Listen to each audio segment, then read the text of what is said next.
You're watching Whiteout on WTOP 10 TV, your television. It's that time of year again. The snow is falling. The holidays are right around the corner. But the best gift of all, Whiteout in Oswego. Welcome to this special 1-hour pregame coverage of Whiteout in Oswego. Your Oswego State Lakers take on the Plattsburgh Cardinals alongside Pat Machado and Kristen Beyer. I'm Mike Gross, and what a show we have for you today. First, we have the fans' perspective, the players' perspective. We have an interview with Chris Brunn that I did myself, an Impact players, Suniac shakeup, and can they end the drought? Can they reverse the curse in the history of Whiteout Weekend? Pat, take us through the last 6 matches at Whiteout Weekend. Well, if you take a look at the last Whiteout matches in the last couple of years, there's not really much happiness to be found if you're an Oswego State Lakers fan. You see ties there in December of 2013 and February of 2015, but the rest of them are losses, and that's a big deal if you're a fan of Oswego State hockey. This is the type of matchup that fans have circled on their calendars as soon as the schedules come out in June. So not having success here at home is very upsetting. And Kristen, take us through the late third period goals through Oswego in the last 3 years. It seems that these goals are becoming more and more common. This OT thriller did not pan out for the Oswego State Lakers, and you can see some very happy Cardinals. And then again in 2016-17, they just finish it off in the third. Less than a minute left. And then last year, Liam Lawson, he goes in and he just sneaks it past Richer, and it's just the same old story for these past few years. And Kristen, the history of Oswego, take us through how the fans were involved in the last, I don't know, how long, 1977? Yes, as you said, 1977 is when this rivalry really picked up, got some steam behind it, and then the fans, they really started getting involved. The Cardinal fans, what they would do is they would take tennis balls and chuck those onto the ice in order to make fun of the Oswego State Lakers and their logo. Yeah, you mentioned that the tennis balls, the reason they chose that specific item is the Oswego State hockey coach at the time also doubled as the tennis coach. And then the Oswego fans, to retaliate, they started swiping bagels and taking those and throwing those onto the ice. The dining halls would even have to remove that specific food item days before these games just because it was becoming such a problem. Now, the reason that tradition ended was the last year that we had a whiteout game in the Romney Fieldhouse. The referees actually assessed a minor penalty for delay of game to the Oswego State Lakers for bagels being thrown onto the ice, which ended up costing them the game that year. Coach Ed Gosick was extremely upset because he thought his team played extremely well, only to have it ruined by a fan. Yes, and Pat, why is it been so hard for Oswego to win on this day on Whiteout? Now, simply it's because it's a mental game.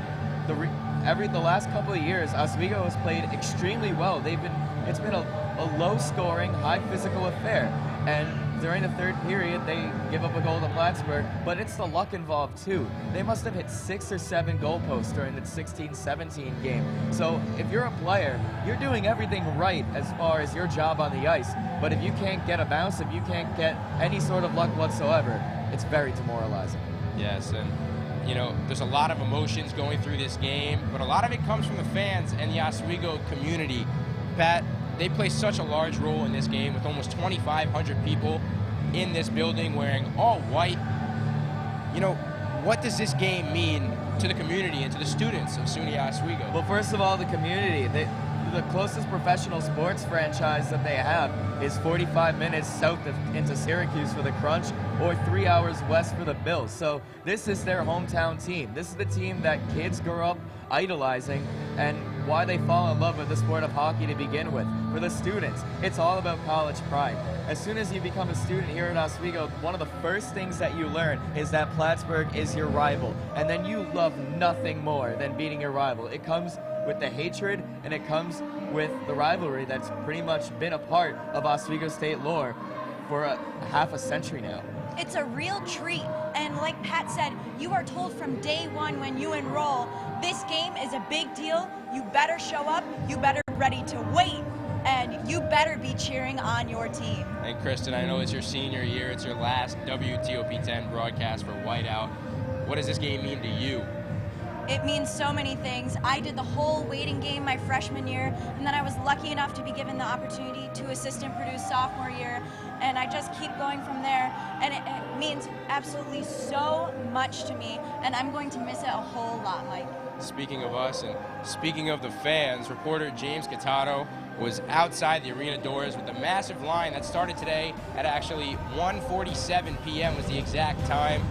And we're going to take a look at how they lined up and their energy while they lined up. You're watching Whiteout in Oswego, brought to you by WTOP 10 Movies on Demand.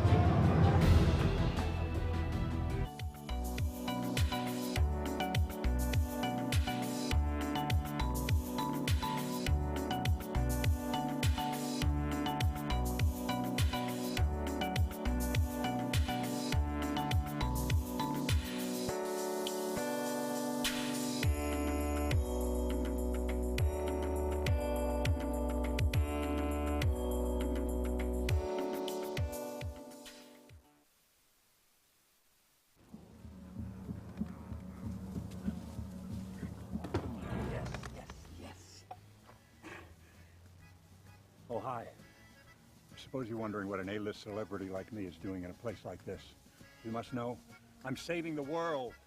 Oh, hi, Beth. Yep, saving the world again. Did you know that 40% of all the food produced in the United States is thrown away? That means everything that went into that food, the pesticides, the water, the land, was all for nothing. Just look at this perfectly good food thrown in the trash. The pizza with extra Cheerios, these goldfish and Band-Aid tacos. And just look at this perfect trash burger. This pasta dog looks delicious. You don't have to dumpster dive like Ed Begley Jr. to save the planet. Fight food waste by shopping smart and using what you buy before it gets trashed. That's way better. Ooh, arugula. Do your part and find out other world-saving tips at betterthaned.org. Hey guys, when we're not doing the real deal, what do you like to do in your free time? Well, I like to watch WTOP 10 Movies on Demand. Yeah, me too. You know, there's such a wide variety of films that anybody on campus can watch. And it's free. And it's free. How do I get to this Movies on Demand? Well, all you have to do is go to WTOP10.com and click the Movies on Demand tab. Hey, let's go watch one right now to review on our next show.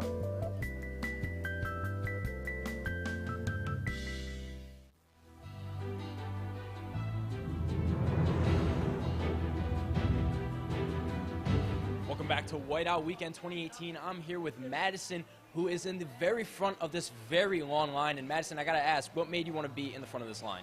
I'm in the front of every line, so why not this one? All right, fair enough. Well, thanks to your dedication and hard work of being in the front of the line every broadcast, we are going to give you a signed t-shirt from every player and the head coach. How do you feel about that? That's pretty nifty. Well, Madison got the signed t-shirt, but let's get every other fan's perspective about what they thought about Whiteout Weekend. This is Oswego's Open Skate. It's an opportunity for members of the community and SUNY Oswego students to connect and be in peace on this ice. But come Friday and Saturday for the Whiteout Weekend, this peaceful ice will turn into an absolute battleground. And these fans skating on the ice will be right part of the action, cheering on the Oswego State Lakers hockey team.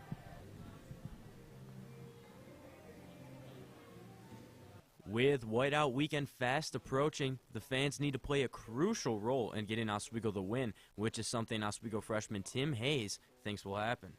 I think everybody's just going to be extremely loud, and it's going to just empower. It's going to be like a sixth man kind of thing. And a sixth man they may need, as it's been 6 years since the last time Oswego has taken down Plattsburgh on Whiteout Weekend. But Hayes thinks that this NHL-like atmosphere could push the Lakers over the top. I thought that the fans were awesome. Like, I've been to a few NHL games, and it was almost the same thing, but, like, just a little bit miniature. Like, everyone, they were just as loud, if not louder. Everyone really felt connected there, and everyone was behind one team. I had the opportunity to catch up with Cam Berry and Chris Brunn, and both of the Lakers seniors talked about what these fans mean to them. Just the crowd and how crazy everybody went, it was pretty surreal. I don't think I've ever scored a goal where that many people cheered for me. You just kind of sit there and look on the bench and like, this is something that's pretty special. Like the first time you stepped on that ice and you saw the crowd and, you know, the atmosphere out there, because we're pretty lucky to have like a fan base like that and have the people come out and watch us play. It's actually like really cool. With tickets already being sold out, fans are encouraged to get to the arena early, which is exactly what sophomore Anthony Karachi plans on doing. I mean, like, the line was all the way out of Murano, so I think it's going to be the same way this year. I'll probably be online at 2 or 3 o'clock. With the maximum capacity at the Murano Campus Center ice being 2,500 people, expect all of the seats to be filled on Friday and Saturday night, and for all the fans in those seats to be very loud supporting their team. From the Murano Campus Center ice, I am James Catato, WTOP 10 Sports. The Murano Campus Center Arena holds 2,500 students, and it's going to be pretty loud in there. This isn't even half of the line that we're seeing, and it's going to be filing up almost all the way to the Shinneman Center, and it's going to get pretty loud come skate time when Oswego and Plattsburgh both hit the ice. And just how loud it's going to be, well, guys, how loud is it going to be tonight? We'll be right back after the break to get a player's perspective. You are watching Whiteout Weekend 2018 at WTOP 10.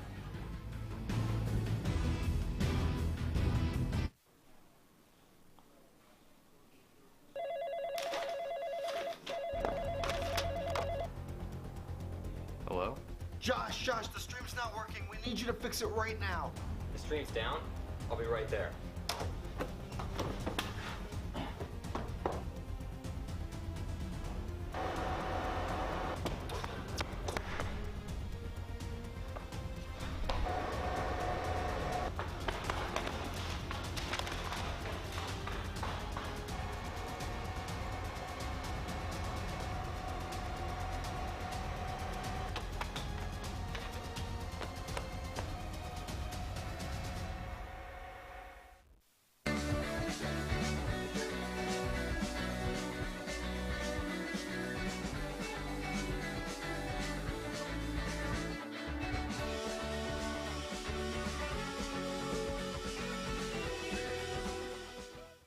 Everybody can make something, because I think everyone has a spark of creativity, and the reason that I have to keep making is because I don't think my life would be as fulfilling without it. If you make things yourself, that means you're not cowering in fear. You're out there taking chances. That, I think, is my way of saying I love you to the world. All right, now I want to hear why you make. Share your own Why I Make story today. Visit whyimake.org.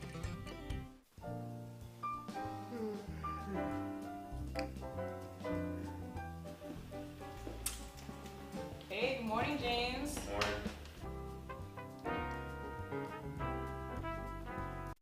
James, wake up. It's Rise and Shine time. James, Rise and Shine. James, wake up. We're starting the show. Good morning and welcome back to Rise and Shine at 9. I'm James Catato here with your next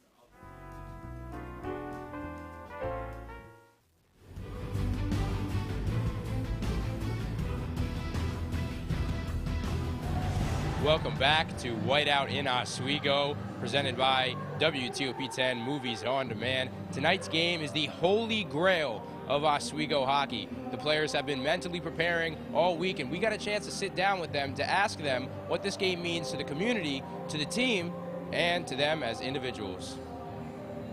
1, 2, 3, Lakers! During the careers of seniors Cameron Berry and Devin Campbell, the Oswego State Lakers have made a SUNYAC championship appearance and an appearance in the NCAA tournament.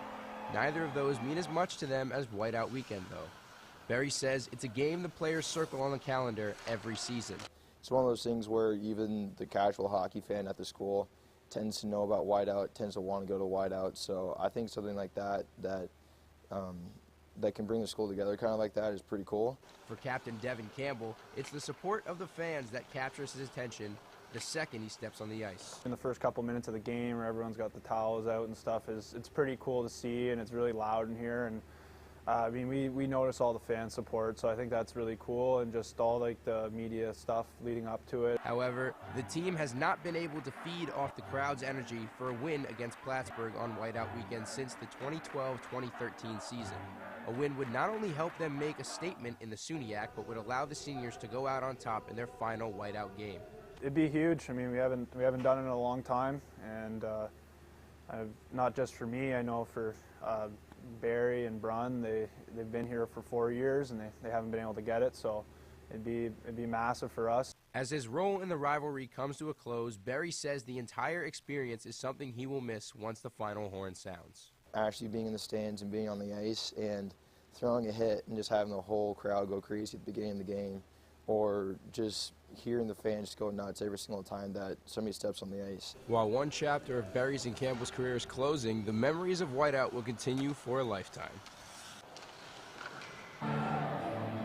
It's so great to see how ecstatic these players are to play tonight in the Whiteout, right, Kristen? Absolutely. And you heard it from Barry and Campbell themselves.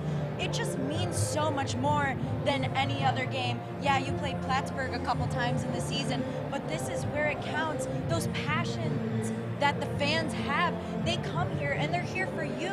They're chanting your name. They're just making you feel like you're on top of the world, especially when you make an amazing play, an assist, a goal, whatever you have.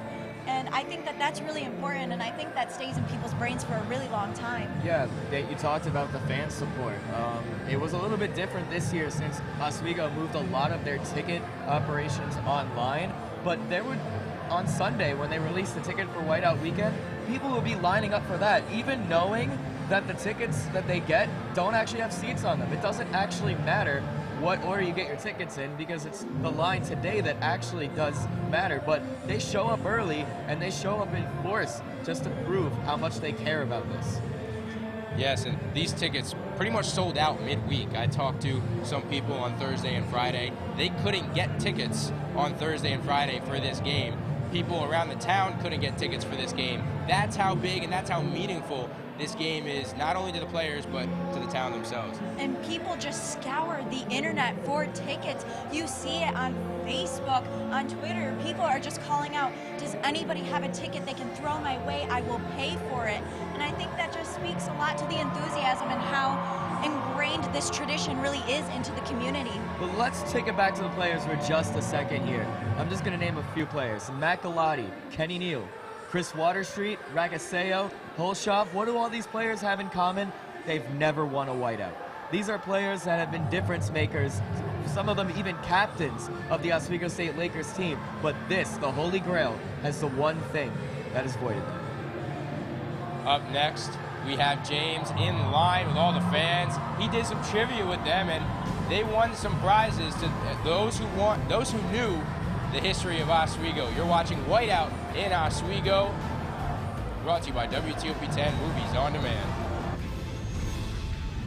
When you are in space, you can't run down to the store to buy parts. You have to improvise with what you have on your mission. Making is when there is something new that was not in existence at the beginning of the day. Okay. It's an incredible sense of accomplishment when you have made something. That's why I make. Now I want to hear why you make. Share your own Why I Make story today. Visit whyimake.org.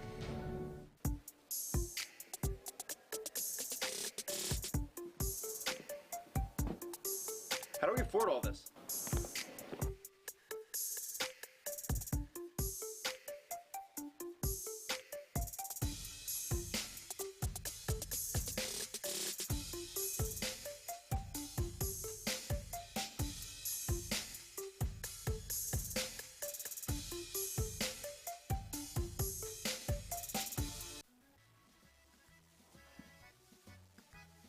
Hi there. You might wonder what a famous Hollywood celebrity like me is doing reading in the dark. Is this some new sort of Hollywood method acting? No.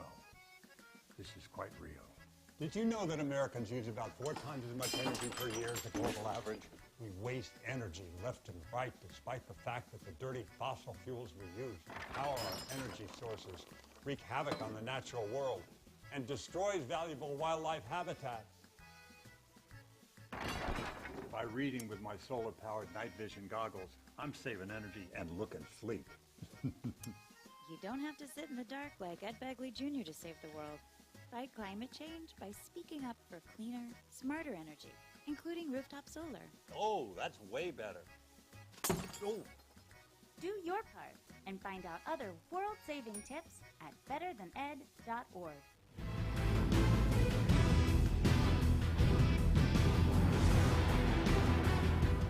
Welcome back to Whiteout Weekend 2018, hosted by WTOP 10, and we got 6 Laker hockey fans here to tackle some trivia. Let's see how well they know their trivia. We're going to start off. What's your name, man? Patrick. All right, Patrick. So your first question is going to be, who wears number 10 for the Oswego State Lakers? Is it Cam Barry, Mitch Emerson, or Anthony Pissarro? Cam Barry. That is correct. Congratulations, Patrick. You're going to win a signed puck by the man himself, Cam Barry. Congratulations. All right, and what's your name? Jessica.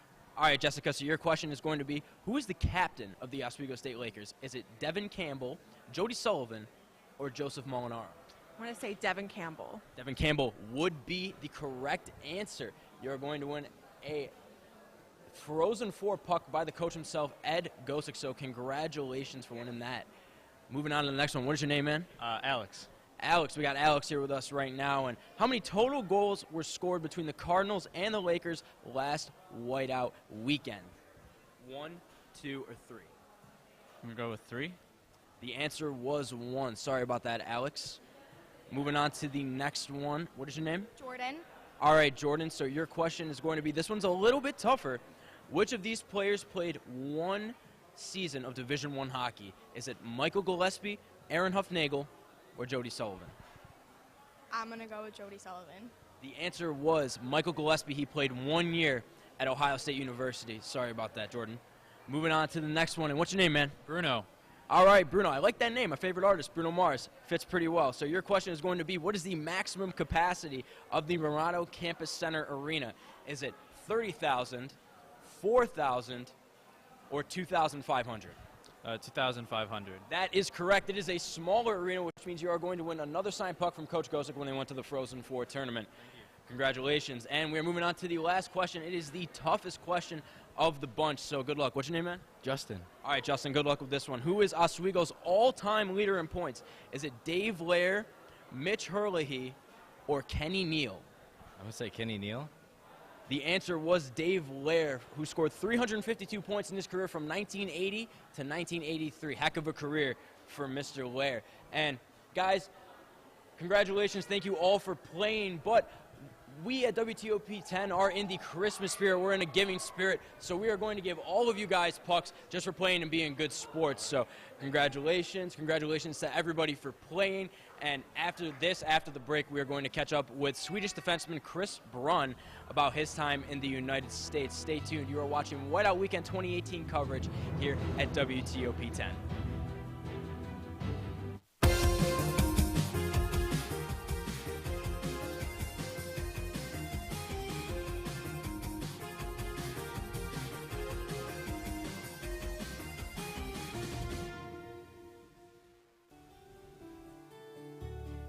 The second I got on the campus, I knew Oswego was the place to go.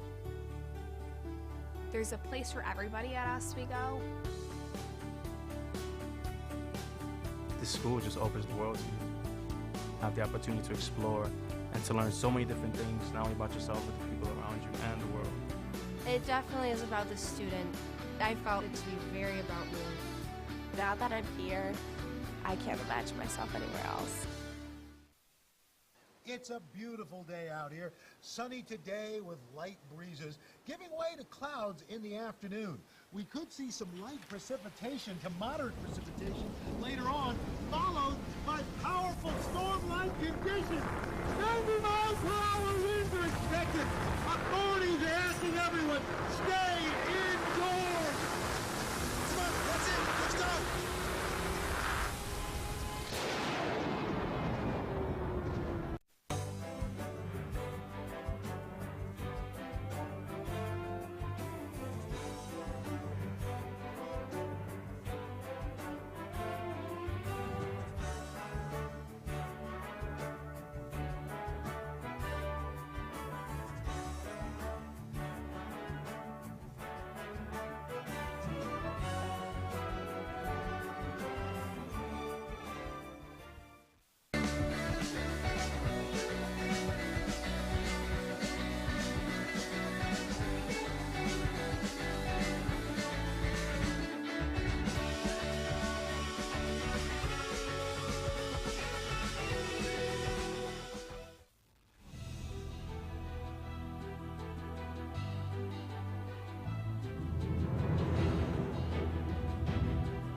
Whiteout in Oswego, brought to you by WTOP 10 Movies on Demand. I had the chance to sit down with senior Christopher Brunn earlier this week, and he got to tell me about his journey from Sweden to Oswego. Let's take a look.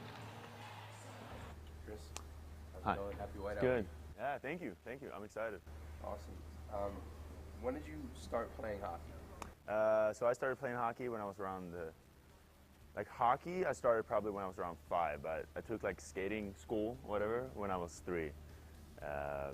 So yeah, around that age. Who was your influence to kind of, after skating school, who was your influence to get you into hockey? That age, I don't think I had like a specific player or anything. It was mostly my dad, probably. He was just like, well, you're gonna play hockey now, And I think he had in mind that I should play hockey, even going into skating school. But as we're growing up, I had like a couple players, like maybe like Nick Lidström. He was a big guy in Sweden, and I looked up to him. And now, we got Hedman, Carlson, of course, the Swedish people, and yeah. So, how did you get recruited to Oswego? Take us through that process. Okay. So I played 2 years of junior hockey in the States prior to college. They were both in South Dakota those 2 years, and so my last year of junior hockey, I got in contact with the coaches here at Oswego, and they just told me basically like, come over and like have a look at the, at the school, at the rink, and we'll tell you a little bit of, like about the program. And as soon as I got here, and they talked to me and I saw this whole thing, I basically just like fell in love with it. It's just such a like incredible place to play at and such a good program, and yeah, so that's how I got here basically. When you first arrived in Oswego, what did you think of the support of the community for the hockey team? Oh, that's something that is like really strong and really good, I think. We have the fans, we have the Blue Line Club, and you guys doing all this stuff. It's actually incredible. Then also people that you don't see or hear about, like I'm sure they're in some way like supporting us or did support us at some point, and like we're thankful for that, of course, and me personally as well. What has Coach Gozek and the community kind of done to make you feel right at home, even though you're close to 4,000 miles away? Oh, it's more so like when it comes to the coaches, if they maybe see that I'm having a tough day or something, they're always there, asking if I need to talk about something, they're always trying to make me feel at home in an aspect of that, and then of course, like the teammates here are basically like the family that you have, and they're great, you always have the boys, and I've lived with like Cameron Berry for 4 years, like that guy is basically family to me. It's basically at home,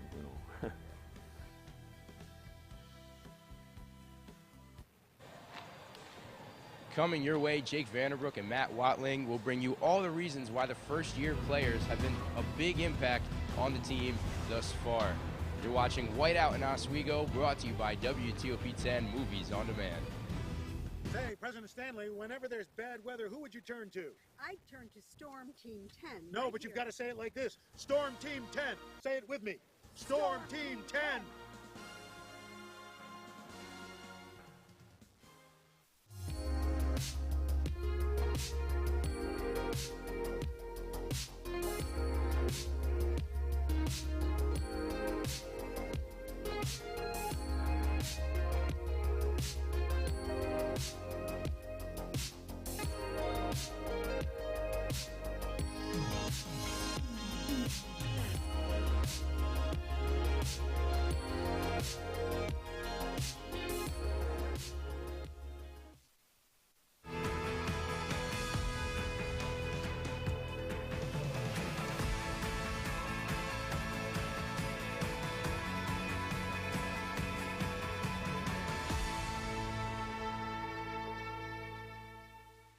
So good to see you guys. So, what's up? Oh, we finally bought a place. Holy cow. You seriously have enough saved to do that? We've been putting a little aside each month. Jeez, at the end of the month, we have nothing left to save. Yeah, I have no idea where it goes. Well, you're spending a lot on... Was it good? Oh, God. Oh, how is my account overdrawn? When it comes to financial stability, don't get left behind. Get tools and tips for saving at feedthepig.org.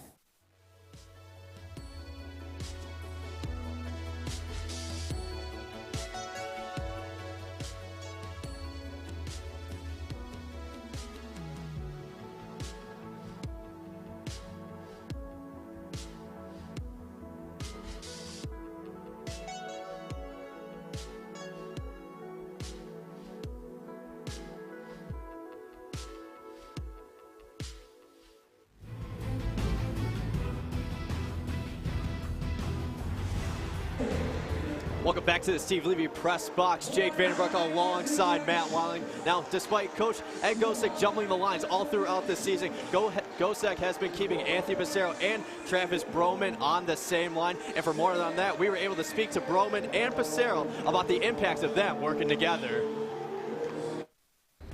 I just wanted a fresh start, and I knew Josh Isaac. I grew up playing with him and against him, and I just kind of texted him and got his feel for it, and it was just something I needed, a fresh start and a clean slate, and this was the right place to do it. Like, you look around, and like he said, he came and visited, and it's really a no-brainer once you see the atmosphere and the facilities, and from there it was just a smooth transition, and I was here. Josh kind of helped me get in and kind of introduced me to the guys, and they with open arms just accepted me, and a great group of guys. There's a lot of us in there, a lot of men, and I don't think it was a problem me playing against them or anything like that. Everyone knows what the game's about, and now that I'm here, I just think they knew I was here to play and be a part of their team. So, oh no, this team is awesome. So I just want to help the boys out as much as possible, and they helped me out, finding me in areas, and just the fans and everyone else just kind of brings the energy to help me out.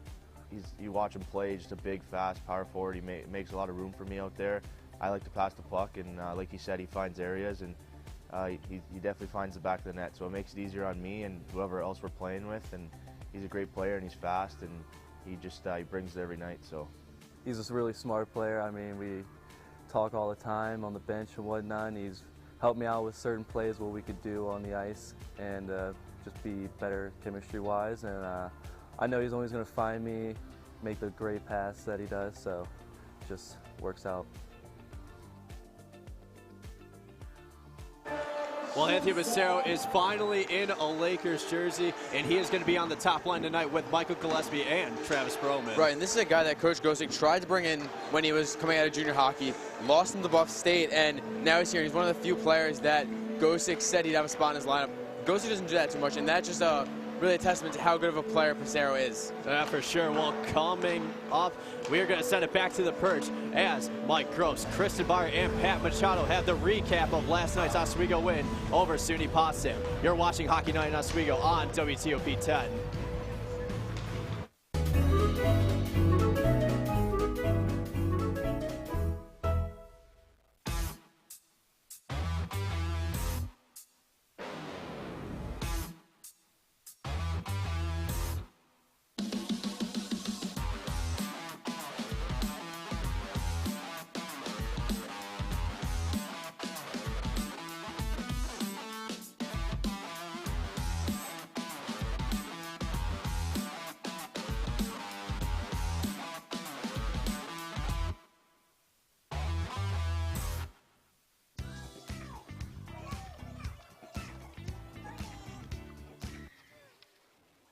Looks like it's done.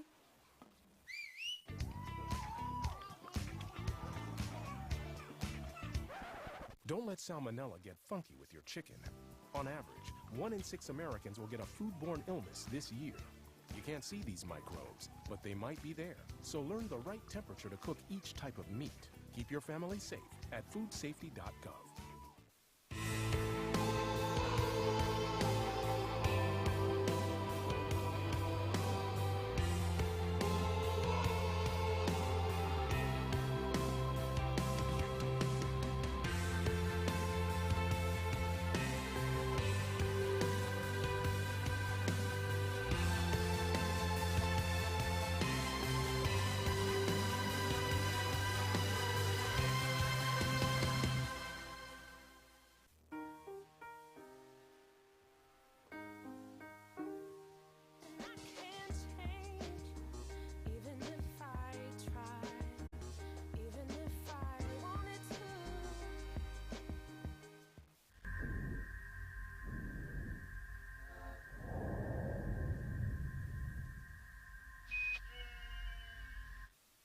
Whiteout on WTOP 10 TV, your television.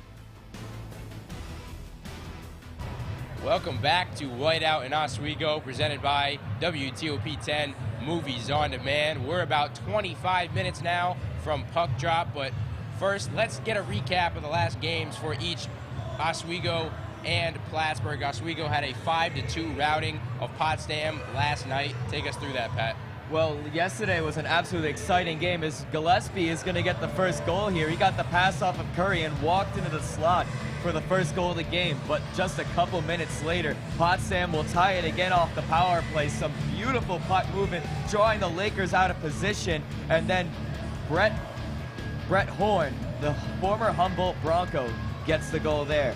Then second period, power play, Zizek, Gillespie. We're going to be saying that a lot in these next couple minutes. And then Potsdam, again, striking back on another power play. Tyler Young got a lucky deflection off of a diving Cameron Berry, which got him the goal. But then Oswego begins to run away with it. Gillespie to Zizek, his second goal of the game. And then a couple minutes later, here's Gillespie again. But is it Zizek?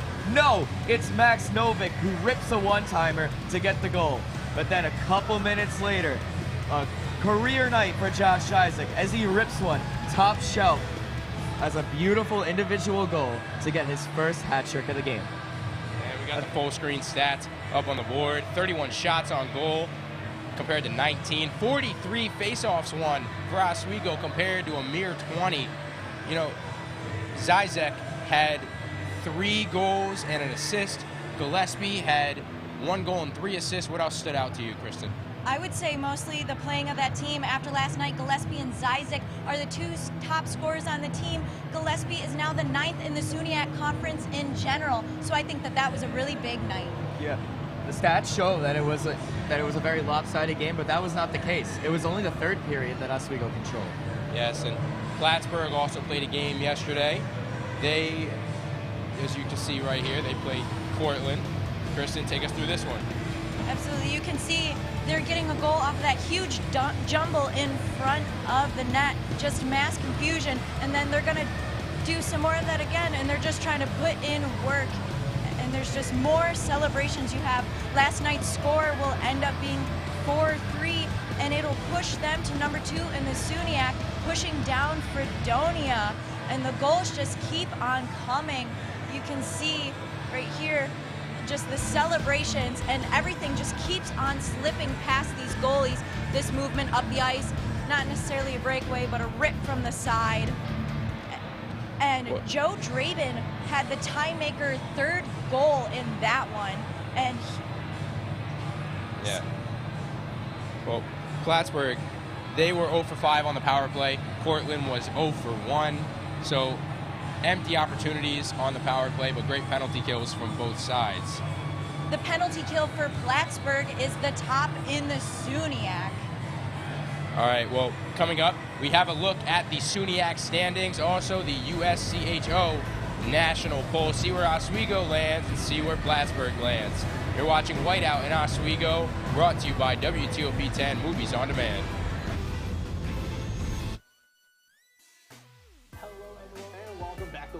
Absolutely, you know, Dan Caney, you know, this is his second year, have at least 1 shot. But communicate and just, you have to go back to the basics. Absolutely wrong, because right now 1 and 2 in the SUNYAC.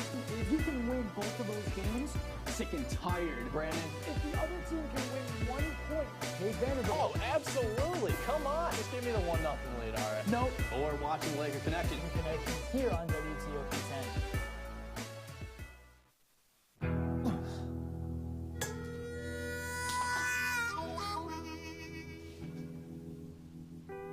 Get caught buzz driving, and you could do some hard time. Craig, knock it off. Sorry, Mom. It could cost you around $10,000 in fines, legal fees, and increased insurance rates. And that could set you back a few years. Buzzed, busted, and broke. Because buzz driving is drunk driving. Hey guys, I think I'm a little shiny. Can someone help with that, please? So you ready for tonight? Yeah, I think so. So, you know you're going to start off the show, like, suspended from the ceiling, right? So you're all set with that. So yeah, just remember everything else we talked about and make sure you follow the prompter. I mean, don't I always? No, just do what we talked about, okay? All right, no problem. Let's go.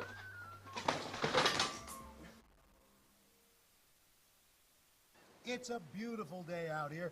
Sunny today with light breezes, giving way to clouds in the afternoon. We could see some light precipitation to moderate precipitation later on, followed by powerful storm-like conditions. 90 miles per hour winds are expected. Authorities are asking everyone, stay indoors. Come on, that's it. Let's go.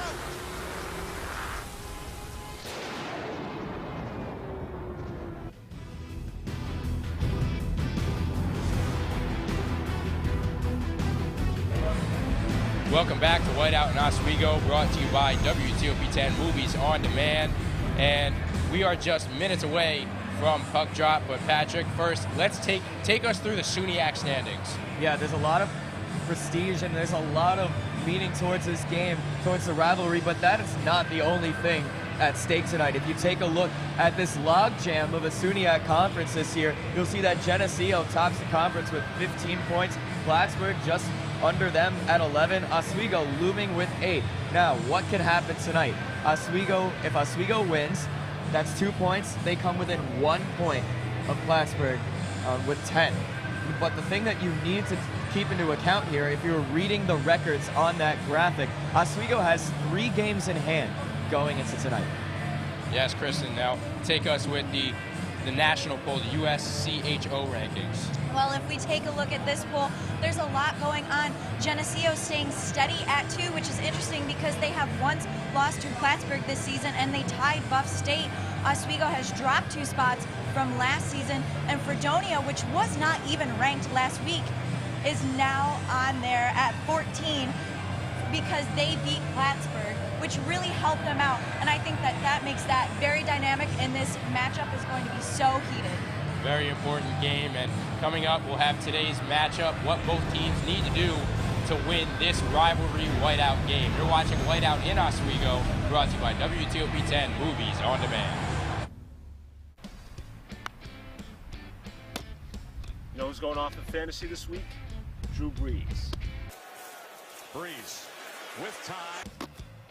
You know, you guys are sleeping on Odell Beckham Jr., though. I think he's scoring 3 TDs this week. And it throws it Beckham across the middle. No, tell me, the Bears' defense is what's going to go off this week. I mean, boom! Chicago Bears.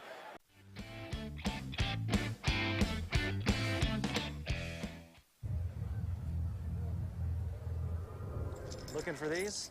You drive buzzed. It could be one very expensive ride.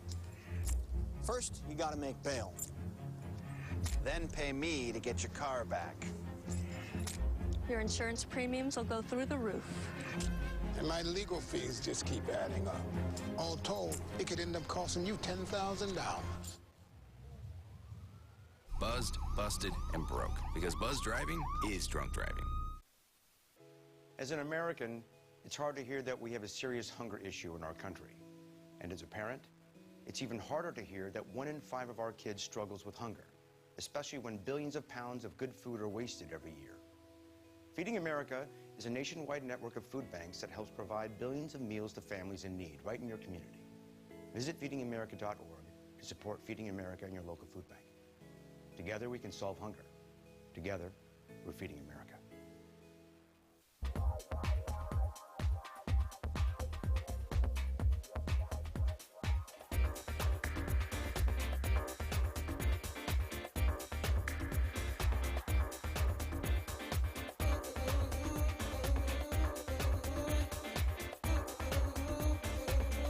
Want to know all the latest things pop culture? Tune in to Let's Talk About It every other Monday at 10 p.m.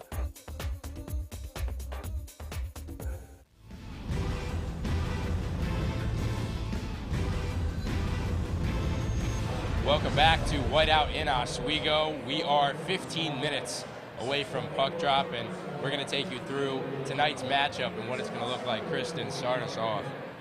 So tonight, we've got some really powerful things going up. Oswego has the top power play in the SUNYAC, and they're 10th in the nation, and they're going going up against the top penalty kill in this conference. Now that's big. We saw last night how important that special teams is going to be. Plattsburgh needs to watch out for Michael Gillespie. He's the playmaker on that power play line. Whether it's Zizek on the other end of his passes, Novik on the other end of his passes, they're going to be looking for that quick cross the ice pass through the middle over at the other face-off circle to rip home a one-timer. Now, I understand Oswego has lost the last 6 whiteout matches. What can they do tonight to, Plattsburgh's 5-4. What can they do tonight to pull out that win and keep that winning streak going? Well, what's interesting is that Oswego, the amount of penalties in this game have only been increasing. They started 3 years ago, 6, then 7, and then last year there were 10 penalties total. But Oswego was doing a great job of taking less penalties. The key tonight will be to rein it in. Don't throw elbows. Don't do anything too risky, but do try to agitate that Plattsburgh team a little bit, because if they can get them in the box, then they are golden. As you said, Gillespie is a fantastic quarterback for that power play, and I think that would be a way to go. But that's important, like you said, taking less penalties. By nature of this being a rivalry game, the level of physicality is going to be increased off of what we typically see from an already physical Oswego State Lakers team. And we saw that last night in the game against Potsdam. Carter Allen taking a dumb penalty late in that third period off of some extracurricular activities. Luckily, it didn't burn them on that opportunity. But if you take Plattsburgh, a team that is of a better quality than Potsdam sitting at the basement of the SUNYAC conference right now. However, their record against teams over 500 is pretty respectable. Just look for physicality to increase more now that rivalry is a factor. Plattsburgh is an inconsistent team, I think. When you look at their record this year, they tend to rise to the level of their opponents. They have beat Geneseo, who are at the very top, yet they struggle against teams like Portland, who are hanging at the bottom. So I think it'll be interesting to see what level these teams are on tonight. It's always high. And are they going to go more skillful, more physical? I think it's going to be a fantastic combination of both. And I don't think we'll truly know the outcome until it happens. Kristen, what does Oswego, not mentally, but stat-wise and physically during this game, what do they need to do to end the 6-year drought? They haven't won in 7 years. I think relying on those 2 fresh top 2 lines, they have so much talent with the transfers and the freshmen. I know our boys in the box were talking about Travis Broman and Anthony Pissarro. They were just doing a phenomenal job. Pissarro, an incredible playmaker. His assist numbers are through the roof, and he's really been adding a great hockey IQ to this ice and this team. Well, another player that might go unnoticed as far as making a difference tonight, Tyler Curry. You didn't see it off of the goal replay, but leading up to that, Tyler Curry pretty much put a one-man show on in the offensive end of the ice. He had the puck for at least 30 seconds, shooting it multiple times, getting his own rebound, and grinding out there. He was not even close to being a point leader last year, and now you see his name near the very top, and that is just so impressive, and I think it speaks to the breakouts that already existing players can have in fresh seasons. That's it for us on the perch for our part of the pregame. Coming up, we'll take it to the press box, where Jake Vanderbrook and Matt Watling have your players to watch. You are watching Whiteout in Oswego, brought to you by WTOP 10 Movies on Demand.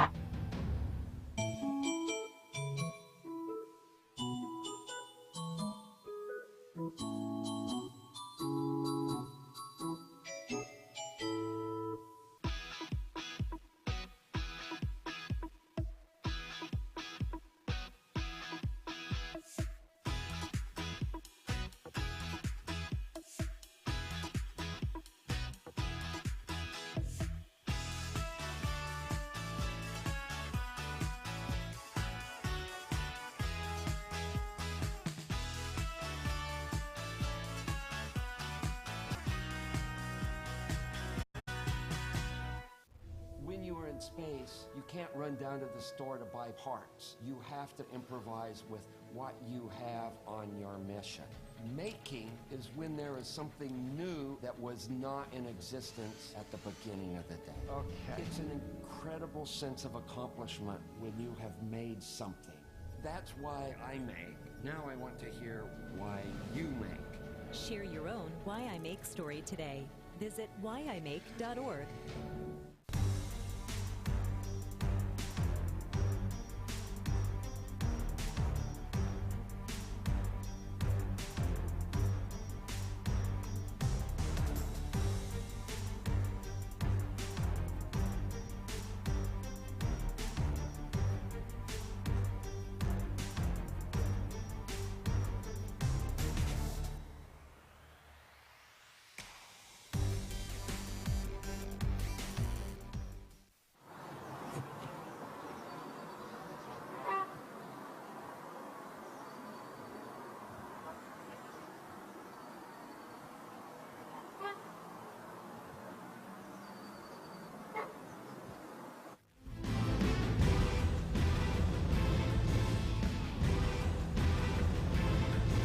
Welcome back to the Steve Levy Press Box. Jake Vandenbroek alongside Matt Watling. Now, Matt, who are your key players to watch, starting with Oswego? Well, you got it with Cameron Berry, the alternate captain. And he had a quote earlier on in which he said, "I'd take myself back together to play for Whiteout." And that's what it says down there. Only 3 games this season. Didn't look 100% last week, but he's getting there. And the senior needs to have a big impact if Oswego is going to make some noise tonight. You know, he's such a talented player. And now flipping to the other side, for Plattsburgh, you got Rich McCartney, the sophomore forward. He's undersized at 5'10", 190 pounds. But Coach Emery, I spoke to him earlier in the week, he called him a smart player and a hard worker. 2 things that this Plattsburgh team is built on.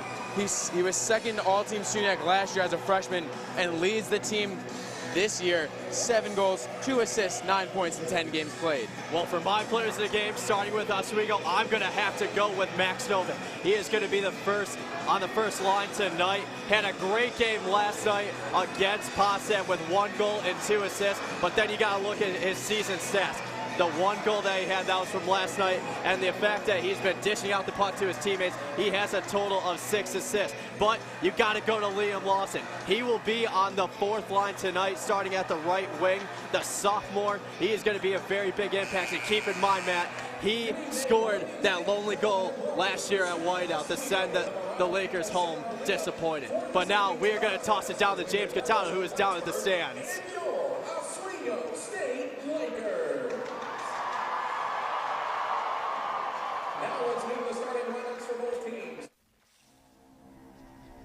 When some people struggle with their mortgage payments, they become frozen, petrified. Not knowing what to do, they do nothing. But the people who take action are far more likely to get the most positive outcome. Making home affordable is a free government program. Call now to talk one-on-one with a housing expert about the options that are right for you. Real help, real answers, right now.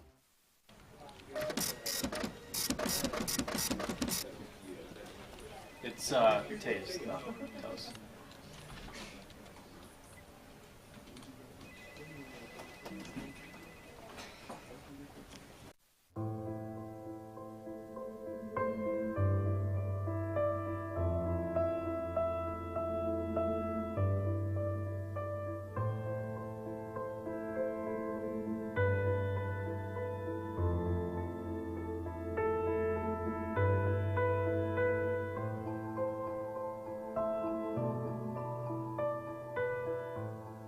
Hi, I'm Anthony Citron, and for 1 view a day, you can help producers at WTOP get the recognition they deserve for their work. For just 30 minutes a day, you can help these students make sure their work does not go unnoticed. Please, click the link below and help these students get the recognition they deserve. All it takes is 1 view a day.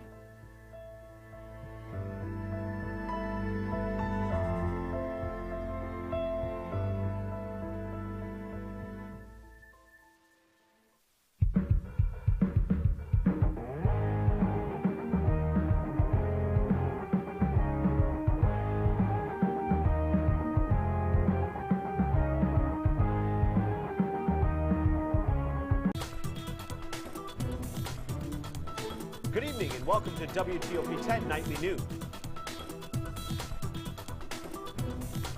Total, Baldwin faces 32 charges. I went to WHITEOUT Saloon. Too much temperature change. 10 meteorologist. 2 as well. Visions from Tanner Spink. Go to 2-1. 2 with 6 and 10 on the year.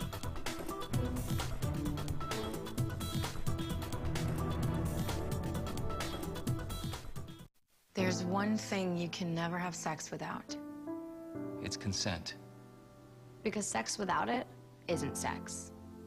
It's rape. It's on us to stop sexual assault. Learn how and take the pledge at itsonus.org.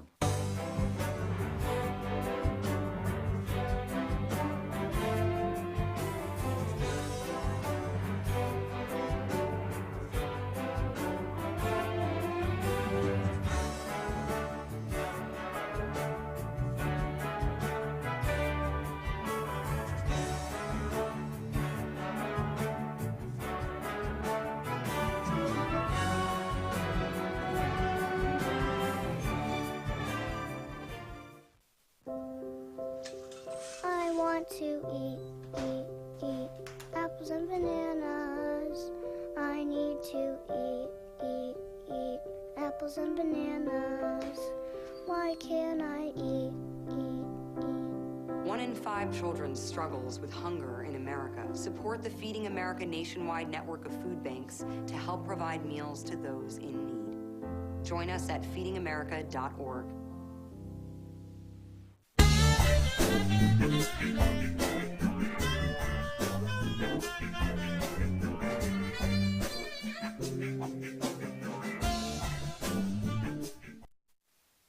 A rivalry like no other.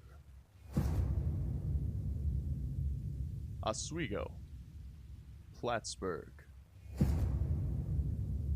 Every year since 1977. Whiteout weekend. The Lakers haven't won in 6 years. But this year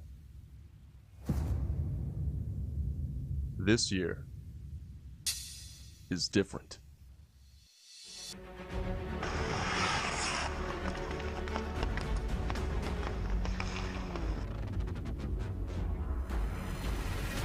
Let's the Wizard go and he scores! Steals big and he scores! 3-2 lead Oswego State Lakers!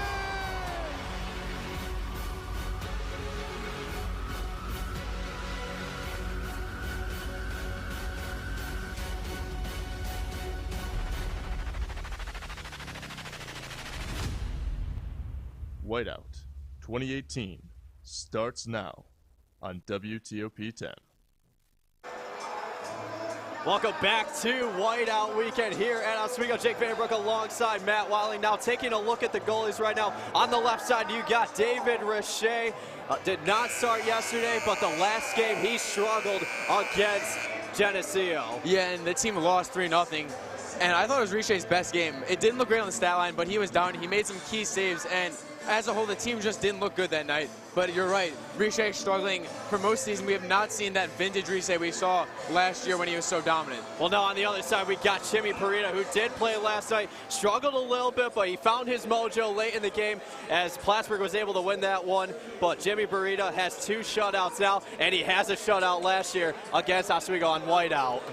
Right, and talking to him, or talking to his coach, rather, Bob Emery, he just said that he was working with his goalie coach, much more dedicated, and it shows. He's been dominant this year. Well, we are live here at the Marano Campus Center as we got a pass over, swung over the Pissarro, swings it over the Gillespie on the left side. Gillespie bobbled it, but is able to get it back, and now he's just going to dump it off, and that is going to be played by Ryan Kuhn. Ryan Kuhn tried to find Owens, but instead that's going to be pass cut by Novik. Novik for the long pass over the Gillespie, but he's going to take a lot of contact from Andrew Pizzo.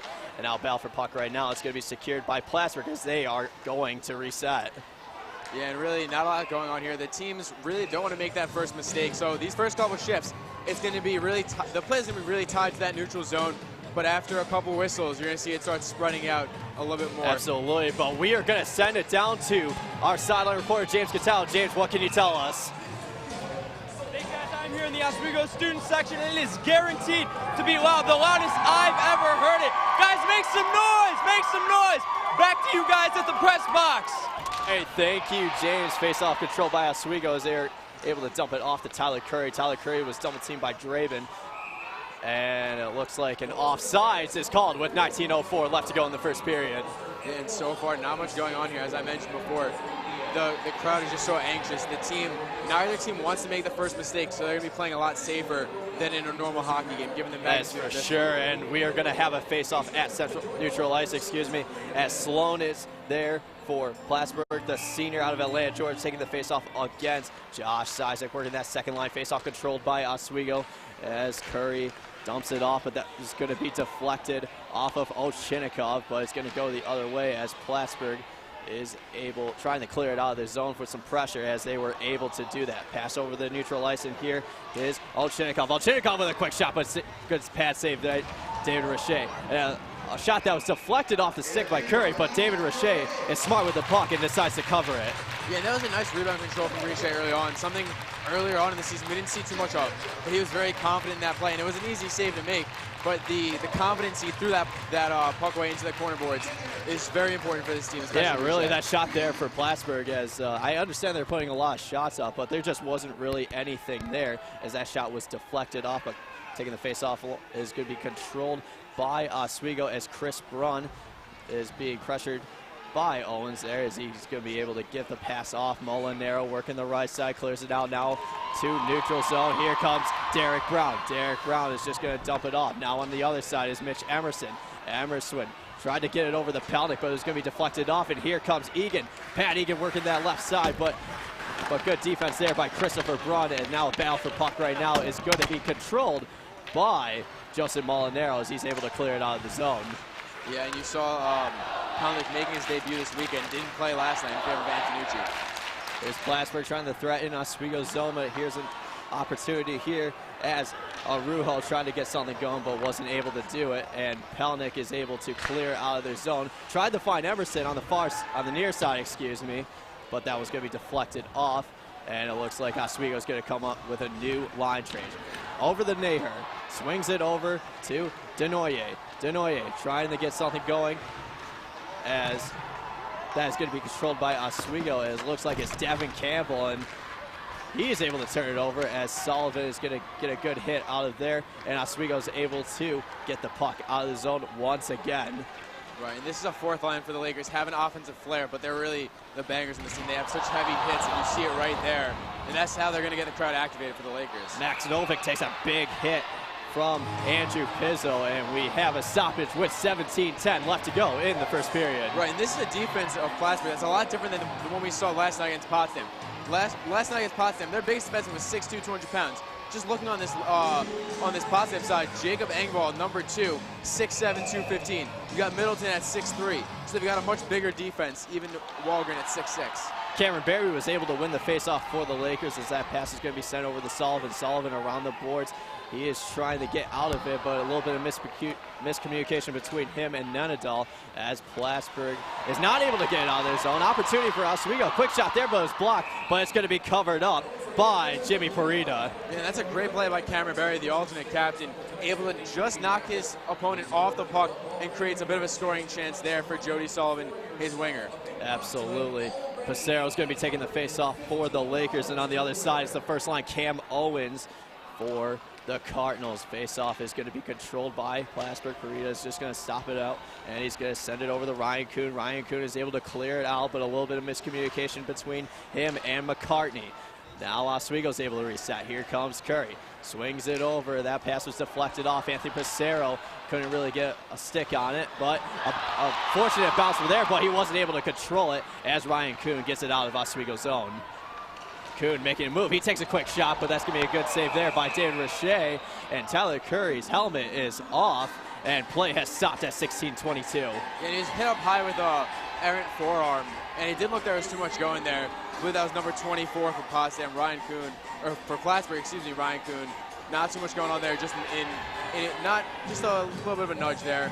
Yeah, nothing, no malintent there. Yeah, absolutely. Yeah, that's just a little bit of nothing, but this intensity will continue because this is a rivalry that these teams really know each other. This faceoff is going to be controlled by Joe Draven. Joe Draven is going to swing it around, but LeBlanc is able to secure it for the Lakers. But then Zizek over the Tanner Spink. Tanner Spink couldn't get a really good stick on it, but instead he's able to get it back. Tanner Spink working around. He's going to take a hit from McCartney. Battle for puck right now. Spink is not able to control it, but he was able to get enough off it to give it to LeBlanc. And now LeBlanc and Spink, who has it, as there's a scuffle between McCartney, you got Ryan Kuhn, you got Spink, and it looks like Plattsburgh is able to win it as Joe Draven is able to clear it and finds Neil Ovchinnikov. Ovchinnikov trying to make a move, a quick pass over the Sloan, but that was just a little bit wide left. And on the other side, we got Zizek. Zizek making a great move on Molinaro. A little miscommunication here as LeBlanc wasn't able to secure it for Oswego. Bouncing puck around, and it looks like they're just going to dump it off to Oswego so they can reset. Yeah, and a lot of play in the neutral zone here. Neither side getting too many grade A chances. Very tight checking so far. Molinaro, he's going to take a quick shot, but a good save by Jimmy Parita. Yep, and this is when you're going to see teams try to send out their top line, get a face-off, have Jimmy Parita make the save, and go from there. Because when you get your top line out, it's pretty easy. Off a face-off, it's a great scoring chance if you can win it. And Oswego State has been really dominant on the face-off dots their last 3 years of whiteout weekend. Face-off won by Oswego. Molinaro takes a quick shot, and that was deflected off of number 20, Cole Satter. Satter trying to make a move, but he not able to clear out of the zone, but here's Molinaro. Molinaro swings it around the Emerson bouncing puck. Derek Brown is able to secure it, and Oswego looked like they were going to reset, but it looks like Pat Egan had a deflection off the puck, and now Plattsburgh is able to clear it out, but Oswego now has it at neutral ice. Derek Brown is going to work the other side, but that is going to be cut by Jimmy Parita. Parita swings it over the Pizzo. He takes a hit from Emerson, and Plattsburgh is able to clear it out. Good pass there as it looks like it's DeFelice, and it looks like we're going to have a penalty, and that is going to be on the extra skater tonight for Oswego. It's going to be on Tyson Kirkby, the freshman out of Prescott, Ontario. I don't think that's bad. I think that's just an offside here. It looked like the skater for Plattsburgh just fell on his own after getting the puck through his legs and got caught up in his own stick. It looks like a lot of contact there, but the officials do confirm that offsides is called. A face-off one, but there by Oswego as we are going the other way. Carter Allen, he's able to dump it off. He's going to give a quick pass, but nobody was there to get a shot. LeBlanc, the extra skater, swings it over. A little miscommunication here. He's trying to find Curry, but that pass was cut by Charles Barber. And the physicality is continuing between the two rivals as Nenadal now has it, able to clear it out, looking for options. Nenadal double teamed, and now he's going to have to reset as Cameron Berry is just going to dump it off in their own zone. Yeah, and the freshman Josh LeBlanc has looked really good so far, just tenacious on that forecheck, something that's become a staple for this Oswego team.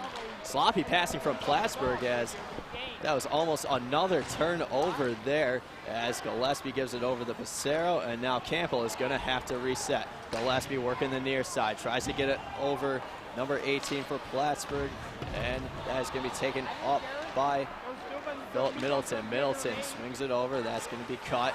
But more miscommunication between Plattsburgh as they're having a hard time clearing out of their zone with the sloppy passing. And a costly turnover there. Crowd wants a call. No call has been enforced by the officials, and the crowd is not pleased by that. Broman swinging it over, and they were able to clear it out of their zone, and now Devin Campbell has it. Campbell to Broman. Broman over to the far side to Passero. Back to Broman. That pass was just going to get a stick off of it, and now we got some physicality between number 4 of Plattsburgh, that is Philip Middleton, and for 16 for Oswego, that is from the first line, that is Michael Gillespie. Man, oh man. Yeah, and that's what you expect from Gillespie. He's a gritty guy, and this might be a 2-2 here as both penalty doors are open. And going back to that play earlier on when the fans wanted a penalty, I didn't see too much to garner a penalty for Plattsburgh. I really didn't. It looked like it was a battle, and the sticks got tangled up, and someone fell down. And I'm going to go. Yeah, for sure, as we are going to have a 4-on-4, as the officials are going to be confirming that right now. And yeah, I definitely agree with the call by the officials. And you see the captain Middleton for Plattsburgh, and of course Gillespie. Their talkers all right, and they were drawing back and forth between the two. Absolutely, and it looks like Zizek is going to be taking the face-off, while for Plattsburgh it is going to be Ross Sloan, the senior from Oakville, Ontario. As we are waiting for the official call here with 12:57 left to go in the first period. That is confirmed. 4-on-4 penalty is going to be called down on the ice. This faceoff is going to be won by Oswego, as that pass is going to be swung over to Pizzo. Pizzo is able to reset as he swings it over to 29, or excuse me, that is over to Barber. Barber making a move on the right side now. He's going to do a little bit of a wraparound. Not much there. A lot of intensity. Battle for puck right now. It's going to be taken by Oswego. Now Plattsburgh is able to reset. No offside was called, as that puck did not go over the blue line. But now, opportunity for Plattsburgh. That shot is deflected and out of play. And with 4-on-4 play, it really benefits a guy like Josh Zizek, who has so much speed. Another guy, Tanner Spink, the duo, they have so much speed, the two of them, that it seems only fitting that they're the two starting off for 4-on-4. Absolutely, as we have a face-off coming in the Oswego zone, as that is going to be Cole Soulard and number 11, Anthony Passero, as the first line is out there. Face-off controlled by Plattsburgh. Quick shot there, and that's going to be blocked away by Travis Broman, as Novik is able to secure it, and he's just going to move up to the ice with it, as he's double-teamed by two defenders, doing a great job avoiding the pressure. Novik, he slants over a pass to Broman, but that was just a little bit wide. Campbell over the Broman opportunity. One time from Novik, and that one is a good save there by Jimmy Parita. And Jimmy Parita does a great job getting to the top of his crease and narrowing down that angle. You saw it there against the shot off Novik. Egan trying going over the two defenders, but Novik is able to cut the pass, and now he tries to send it over to Derek Brown, and that was just wide. Now Plattsburgh tries to send the pass over the far side, but intercepted by Campbell. Here's the pass to Passero. Then Emerson takes a shot. Or excuse me, that's Derek Brown, but that's going to be saved once again by Jimmy Parita. Yeah, and Oswego getting the better of the opportunities during this 4-on-4, but there hasn't been really many grade A quality ones. You know, that's a soft backhander in the middle of the slot. Yeah, you get to that slot, but you want to try to get on your forehand and really lean into it and get a heavy shot. Parita's too good of a goaltender, and he tracks the puck too well to stop him on a soft low backhander. Absolutely, as he had room on the outside, but decides to go with a backhand. This faceoff is going to be controlled by Plattsburgh, as number 21, Charles Barber, trying to get the pass out of the zone, but instead they're going to be able to give it to Matt Arujo. Matt Arujo to Antoine Demoyer, but that's going to be cut by Curry. Curry has options on the outside, but then he's going to give it to Mitch Emerson. Mitch Emerson tries to go around a defender of Matt Arujo. Arujo tries to get it away. Molinaro battle for puck right now between him and Matt Arujo, but then a Plattsburgh defender is going to be able to come in, and that is going to be Owens. That is going to be making the move. Sends it over the Kuhn out of the first line. Was thinking of a backhand, but instead he's going to hold. He has Engvall. One-timer from him. That shot is wide. But then Balfour Owens had it on his skate, but really couldn't get a shot off, as he's double-teamed by two defenders, as that pass is going to be cut there by Curry, and Oswego is able to clear it out of their zone. And since that puck was not deflected, icing is going to be called with 10:40 left to go in the first period. Right, and on that play, you saw a tremendous block by Curry, and when a Plattsburgh forward like that comes in and has a lot of time and space in the slot, you need your defenseman to make a block there, because if Curry doesn't make that block, that easily goes into the back of the net. 1-0 Plattsburgh. Fourth line is out for Plattsburgh, while for Oswego it's their third line, as both number 9s for the respective teams are taking the face-off, and this one is going to be controlled by Oswego. Curry is able to, Gillespie tried clearing it out of the zone, but instead that shot is going to be blocked away by Derek Brown. Now the pass is going to be swung over. Plattsburgh with another opportunity here, but instead they're just going to dump it off in their zone. A fortunate bounce there for Liam Lawson, as he scored the goal last year in last year's whiteout contest. Good passing here for Naher. Naher trying to get around Curry, but instead Curry was able to get the pass and send it over to LeBlanc. LeBlanc, a little miscommunication between him and Zizek, as that's going to be a turnover. As Lawson, he's going to send it over to Pat Egan. A quick shot there from Middleton, but instead LeBlanc is able to cut the pass. And here comes a 3-on-2 opportunity. Zizek tries to go around Middleton, but Middleton is able to cut the pass away. LeBlanc trying to put pressure, but he is able to dump it off to Christian DeFelice, and another turnover here at Isaac. Isaac trying to make his move, but instead he lost the puck and has no other choice other than to dump the puck.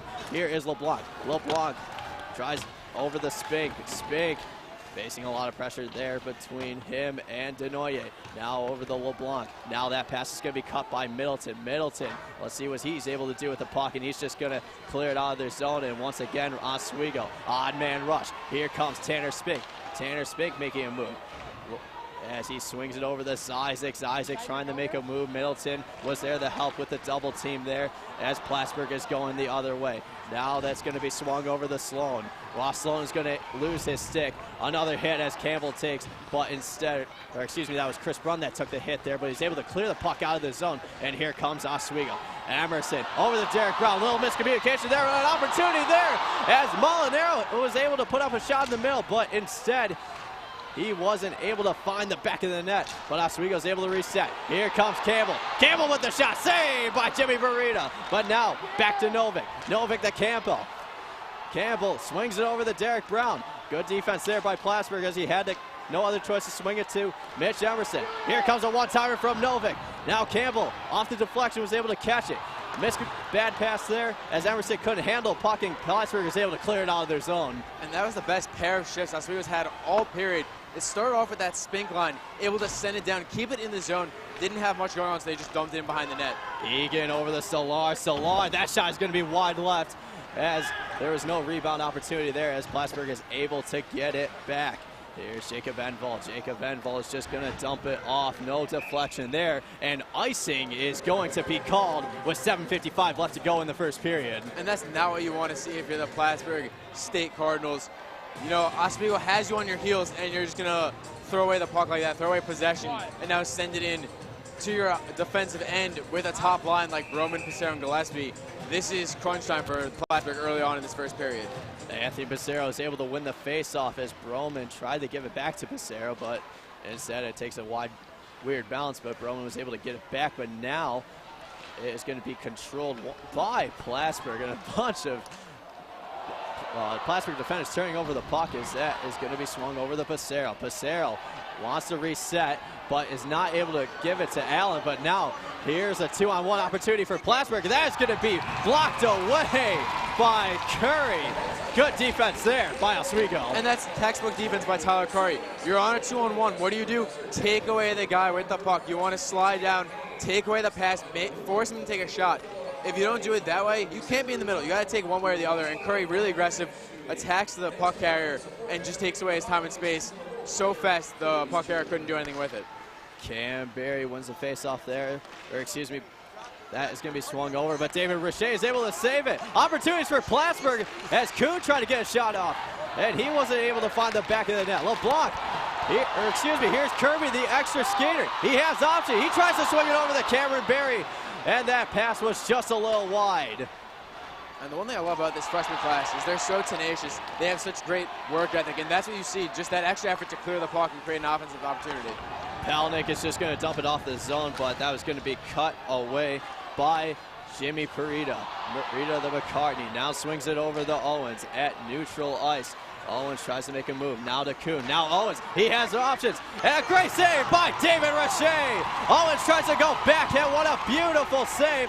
That was cut by David Richey. But now, here comes Nanadal. Nanadal's just going to dump it off. Then has Novak. Tries to give it back to Nanadal. But instead, that is going to be taken away by Plattsburgh. Plattsburgh trying to clear it out of their own zone as they are not able to. And now they're able to as Naher was able to dump it off. But Campbell is going to reset with just over 6 minutes left to go in the period. Campbell over to Zizek. But then Campbell swings it over to Zizek. Zizek has options. He has Spink wide open, but instead he's going to just dump it off the Spink. Finally decides to Spink has options. He takes a shot. That is just deflected off Owens, and that was just a little too high. Spink with a one-time, and that's a wide right. But Campbell trying to make a move on Matt Arujo. Arujo has it and is able to clear it out. And it looks like it wasn't deflected off of anybody. And icing is going to be called with 5:42 left to go in the first period. Matt, let's have another look at on Oswego and Plattsburgh threatening. Yes, David Richey was able to hold strong. Really just a dynamic stop. Great job pushing across from post to post, staying down and using his right skate just to get over far enough. And early in the play, the two defenders for Oswego crashed into each other and fell down, causing a grade A scoring chance for the Plattsburgh State Cardinals.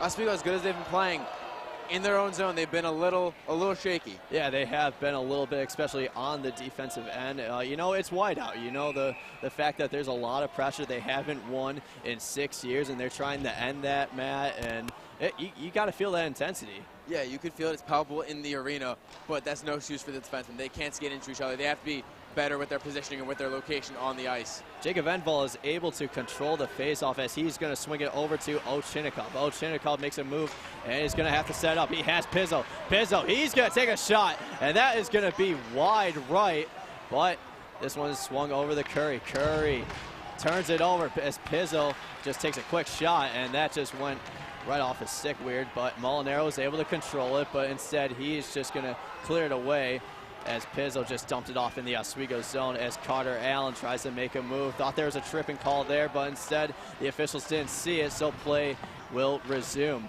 Now battle for puck right now. Carter Allen swings it over to Emerson on neutral ice. He is just going to dump it off as we're going to have a change where Palnick and Kirkby are going to be coming back in the game. Now Plattsburgh. Here is Pat Egan, excuse me. Egan swings it over. Has options on the outside, and that is going to be Wahlgren. Wahlgren, nothing there, but Chris Brunn swings it over to Kirkby, and now he tries to get that past the net adult, but that was going to be cut by Wahlgren. Good defense by him. No icing called here as he just dumped it off in the zone. Here's Chris Brunn. Kirkby swings it over to Jody Sullivan. Sullivan has some options on the outside, but instead he's going to skate it off, and he's just going to dump it in Plattsburgh's zone. Now Nenadal, battle for puck between them as Sullivan. He takes a huge hit from Stollard, but now Arroyo tries to get something going on the outside, but that is going to be cut away and swings it over to Christian DeFelice. Christian DeFelice and Egan got a little bit tied up as they are going to be doing a line change. Now swung over on the outside. Novik tries to get that pass over to Passero as that was deflected off and couldn't really get good possession of it. But now, as Plattsburgh just clears it out, we have been seeing just Oswego and Plattsburgh just clearing it out of their own zones. Yeah, a lot of back and forth action, and you saw Passero getting the stick on it, tried to get something going in behind the goal and was just unable to do so. Travis Broman just going to dump it off once again. A little miscommunication was hit, and Travis Broman tried making a move as Kuhn was able to stop that. But then here comes Christian DeFelice. Or excuse me, that is going to be McCartney. He's going to just do a little bit of a wraparound. But here comes Anthony Passero. Passero has Broman on the right side. That line has been working efficient as a Hiba. He swings it over. That was off at Broman as that shot was just wide left. But then Curry is able to reset. Swings over to LeBlanc. On the right side, LeBlanc double teamed by two Plattsburgh defenders as Engvall and Lawson were able to help him out. But now taken by Kuhn. And Palnick could not control the puck, but there is Lawson as he tried to get a breakaway opportunity, and he has Denoye on the outside, but that pass is going to be cut by Curry, and Palnick, good defense by him, as we got over 2:30 left to go in the first period. A bunch of back and forth action of just Oswego and Plattsburgh clearing the puck out of their zones, but here comes Curry. Curry has options on the outside. He wants to give it to Braun. Braun with a one-time, and that's going to be saved away by Parida. And a bouncing puck. Tanner Spink is keeping it alive for Oswego. Now over the LeBlanc. Now we got a little bit of a scuffle between, we got Lawson up there, we got Barber for Plattsburgh, and then you got Spink for Oswego alongside with LeBlanc. So Isaac joining in on the action as the clock still is over 2 minutes left to go in the period. Plattsburgh is finally able to clear it out. So Isaac tries to intercept that pass with a good poke check, but instead he's just going to clear it out, and Oswego is going to clear it out of their zone. Here's Molinaro. Molinaro swings it over to Derek Brown on the outside. Good defense by Plattsburgh there, as that was Arrudo putting the pressure on Derek Brown. But now Mitch Emerson making moves on Egan. Tries to get that pass over to Novik with a bouncing puck. Novik cuts it. Opportunity for Oswego, as that was a golden opportunity there, but Sloan is able to take that puck away and clear it out, and it looks like offsides is going to be called. Well, coming up on the first intermission report, Mike Gross, Kristen Byer, Pat Machow are going to be talking about the first period stats and analysis. That is all coming up on the first intermission report, brought to you by WTOP 10 Movies on Demand. Face-off controlled by Barber, as Barber once again just clears it out of the zone. Curry dumps it off to Canberry. That is all. To neutral ice is Jody Sullivan. Jody Sullivan looks like he was tripped there, but no call there by the official. But I guess the official saying he just fell. But instead, we have a scuffle between the puck right now. Nenadal tries to give it over to Derek Brown. Derek Brown over to Sullivan. Sullivan just dumps it off.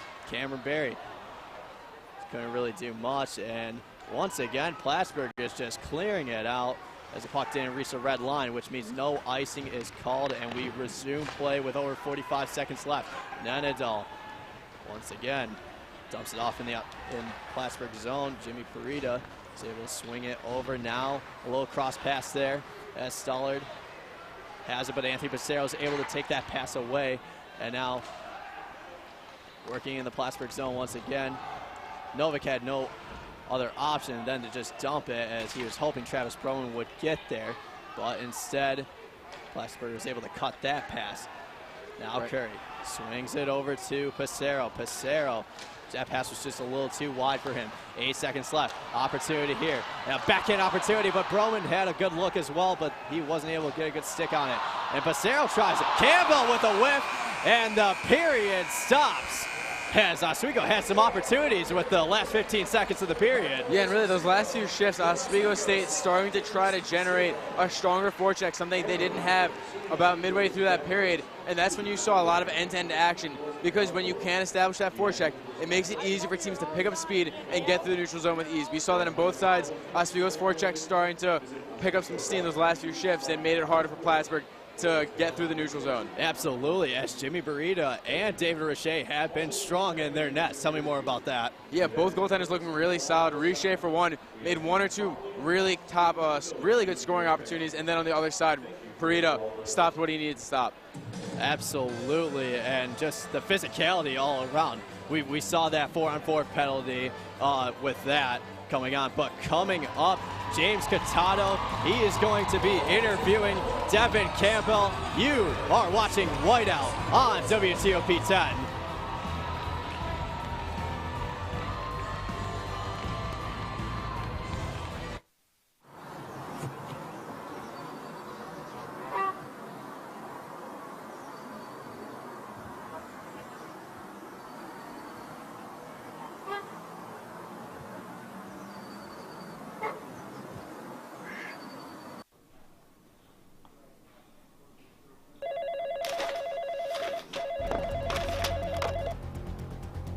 Hello? Josh, the stream's not working. We need you to fix it right now. The stream's down? I'll be right there.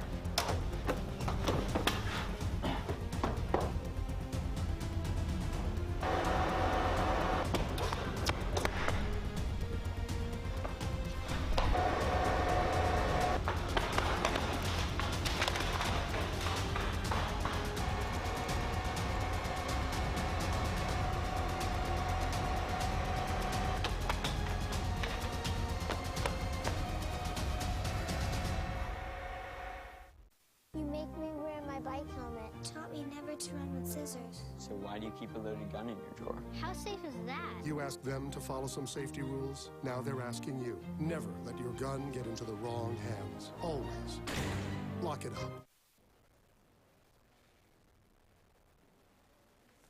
Jake. Hi. What's wrong? It's just a bad day, you know. Oh, Creative Services can help you.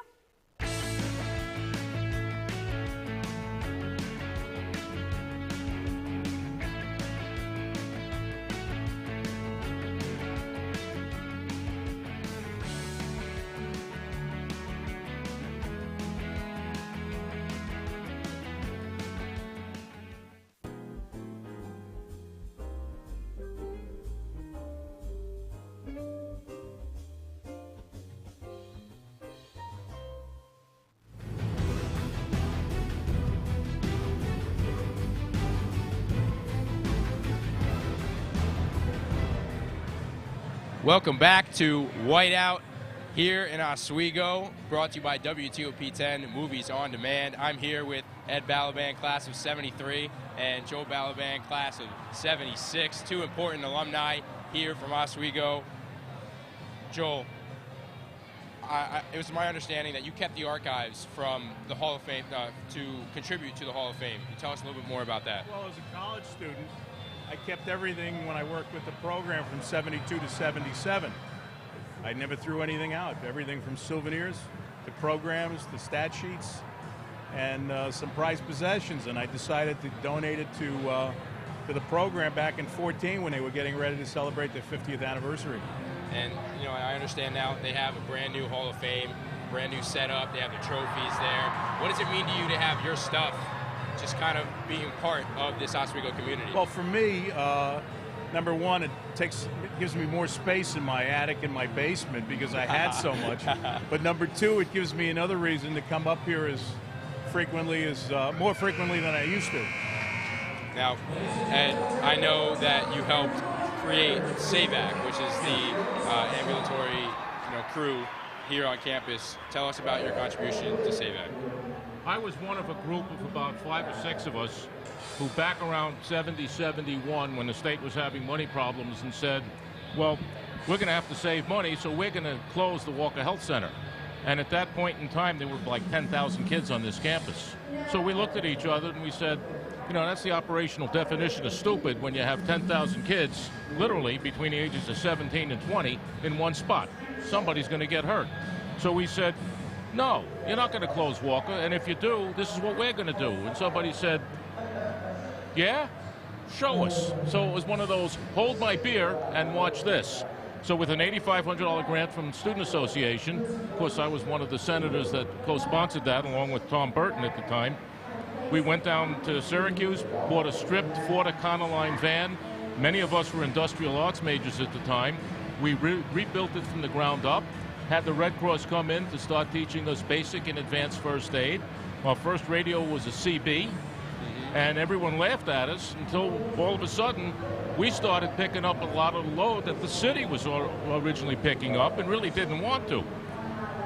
Here we are almost 50 years later, and it's a legacy.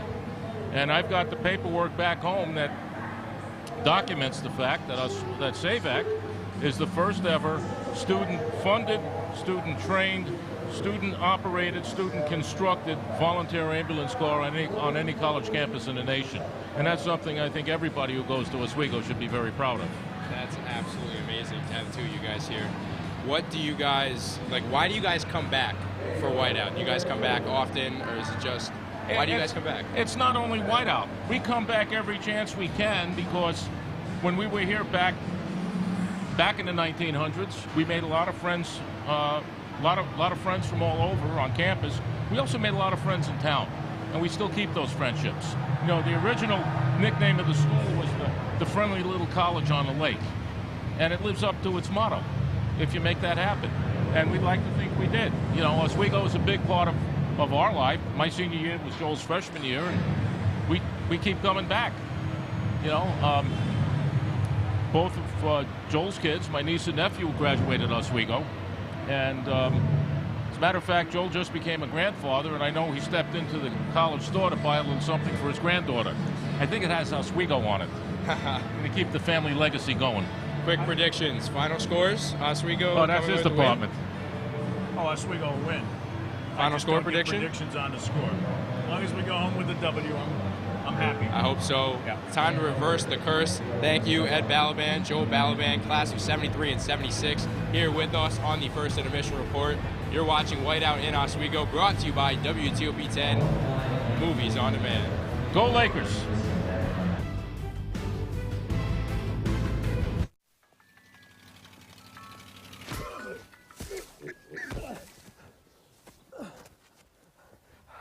So, same time next week?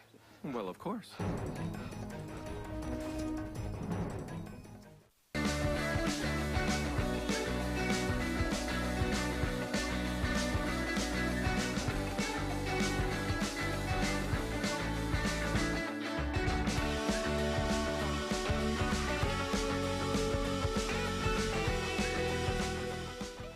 out your personal references, high school diploma or equivalent.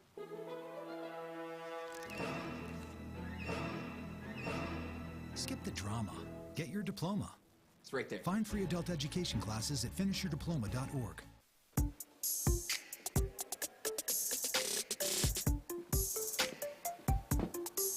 How do we afford all this?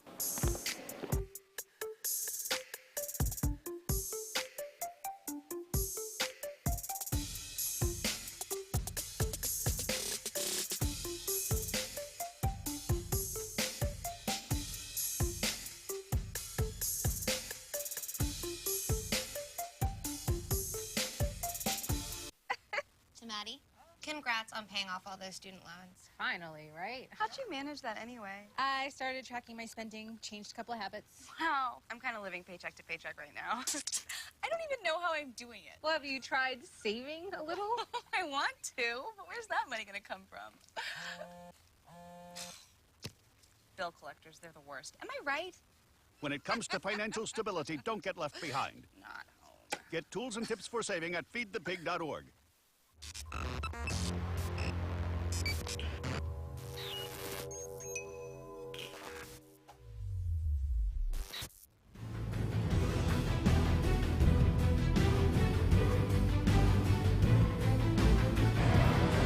Welcome back to Whiteout in Oswego. We are in the first intermission here. Oswego is all tied up with Plattsburgh, and what a physical first period it was. Oh, absolutely. You could see these weren't just the regular checks trying to give a guy a nudge to know, hey, I'm there and I want this puck. These were full body hits. You could just see them, and they're just going full body. You could see it right there, really using the stick, and then again, just swinging around and launching people into the boards. Yeah, you're going to see a high physical game in the type of game that's been played so far. It's been a very fast pace, up and down the ice. The puck hasn't really been in the neutral zone for a long, sustained period of time. So both the forechecking of both teams were going to go in and be as physically dominant as possible in an attempt to gain the puck back and start an on-man break the other way, which we saw a lot of for Oswego in that last period. Well, you know what? The refs are letting them play a lot. Not many calls, only one penalty call. It was a double penalty. If the refs keep letting them play, there's going to be no opportunities for a power play goal or a penalty kill in that sense, which is Plattsburgh's strong suit. You know, if the refs do call penalties in the second period, what's going to be the deciding factor? I almost think that it will probably come down to injury or something, because I just noticed they were swallowing that whistle, or if they did use it, it wasn't anything major. They would just say, let's start clean from a face-off, and I think that it might just take something more serious for it to go. Yeah, Philip Middleton and Michael Gillespie both boxed. Middleton for interference and Gillespie for interference, and that's a tough call for either side. Generally, in cases of diving and embellishment, you see the referees take both players off, and not to criticize the referees, but if it's embellishment, then how is it a penalty? So you can't, it's just a disagreement on the call, but like you mentioned, they've been swallowing the whistles, and once they call that first penalty, that's going to be the standard for the rest of the game. So that's maybe why the referees have been swallowing their whistles a bit. Yep. Let's take a look now at the full screen stats, the period summary. Oswego had 10 shots on goal compared to Plattsburgh's 7, 14 shots apiece, and Plattsburgh just has that little upper edge. What is striking me is that there might be a little bit of edge, but I think this looks very even-Steven. I think this is a fantastic matchup of evenly matched teams, and puck possession is going to be really important. We saw some beautiful passing game going on in the different zones, and that'll be important for controlling the play. It's been a pretty even game, but not exactly at all points in the period. It's been a very momentum-based game so far. Oswego would get the momentum, and they would have a couple odd-man rushes that they would take advantage of to get some extended O-zone time, and then you would see the exact same thing with Plattsburgh on the other end. Richet's coming up big, and that's why we're even.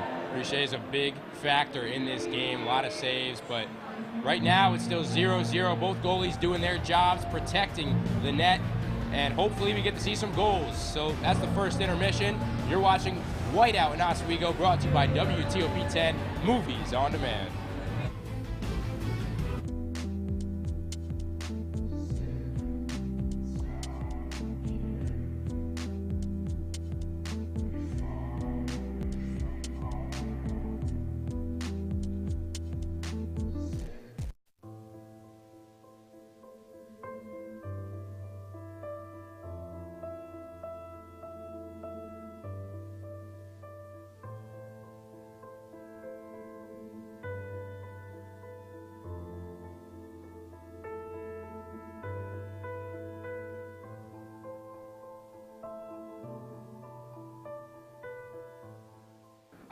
I'm Anthony Citron, and for one view a day, you can help producers at WTOP get the recognition they deserve for their work. For just 30 minutes a day, you can help these students make sure their work does not go unnoticed. Please, click the link below and help these students get the recognition they deserve. All it takes is one view a day.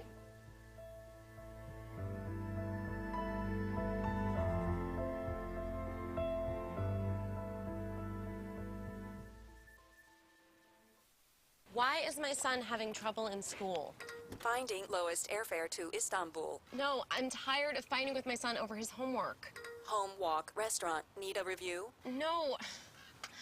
He's smart, but his mind wanders. 7 wonders of the world. Why don't you understand me? I do. I was trying to show how Connor feels every day. Redirecting to understood.org. Join parents and experts at understood.org, a free online resource about learning and attention issues to help your child thrive. Hey there, I'm Al Roker, class of 76. Yes, way back in 76. Back when the earth was cooling.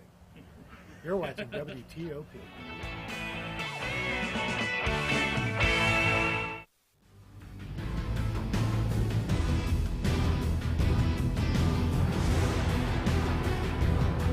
Welcome back to Whiteout Night in Oswego. Live from the Steve Levy press box, Jake Vanderbrook alongside Matt Walling. Now Matt, Dave Roche, and Jimmy Parita. They've been making some great saves, but the thing is that there haven't been that some great shots. It's been some easy saves that we're seeing throughout the first 20 minutes of the period. Yeah, I think a big part of that is the positioning for both goaltenders. They're so sound and so solid in their crease that all the saves they're making don't look like they're that hard. Positionally, they're very sound, and they're good positional saves. They're not wild out-of-position saves you might see with a guy like Jonathan Quick, who's flying across the crease, but you see it here.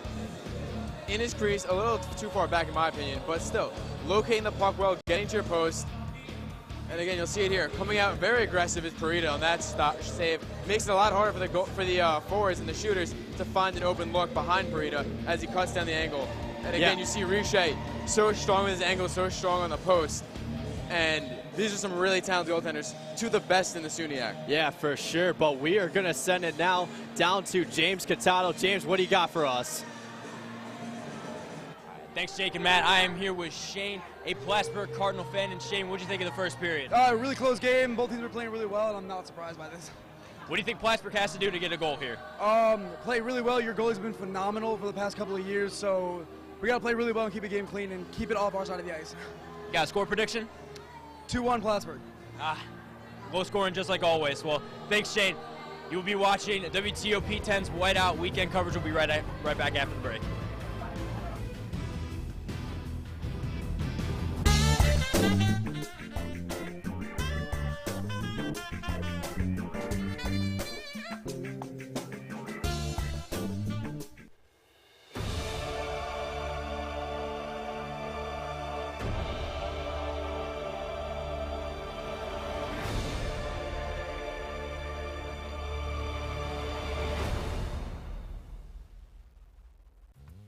Many medicines used to treat colds and flu contain acetaminophen, a pain reliever and fever reducer found in hundreds of over-the-counter and prescription medicines. But taking too much or more than one medication containing acetaminophen per day can damage your liver. So always read the label and don't take acetaminophen if you drink 3 or more alcoholic drinks every day. To learn more, visit fda.gov/OTC pain info. A message from the U.S. Department of Health and Human Services Food and Drug Administration.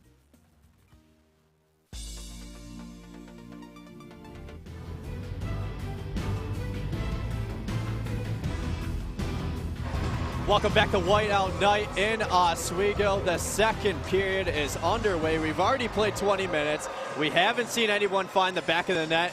What do you think we're going to see in this period, Matt? You know, I think you're going to see the play open up. You saw it more towards the end of that first period. A lot more stretch passes, a lot easier for both teams to cut through the neutral zone, gain speed through it, and that's how you create quality opportunities and odd man rushes. We saw quite a few of those to end the period. Absolutely, and another thing that we did see in the period is that Plattsburgh was really sloppy with their puck.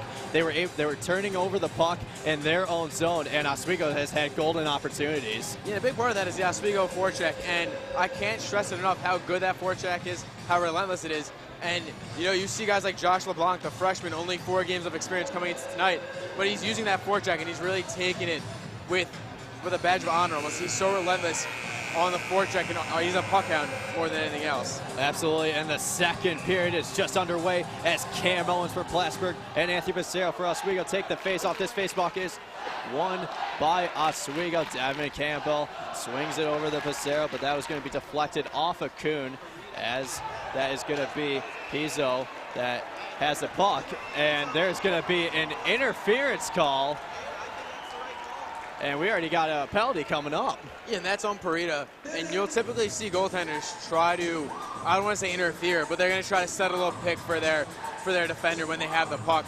And that is, I don't want to say it's sloppy play, but it's a bit too much. I think Gillespie did a good job leaning into Parita and really emphasizing that Parita was in his way. A good call there, but from the officials, as Rich McCartney, the sophomore out of Hershey, Pennsylvania, will be in the penalty box for 2 minutes, and a golden opportunity for Oswego as they have the first power play of the contest, and that is brought to you by WTOP 10 Movies on Demand. Right, and this is a power play for Oswego that was 2 for 4 last night, and they were very good. I mean, Zizek had 2 power play goals, and they brought them to the leads on both occasions, and Coach Gosick talks about timely power play goals. This is one of those moments.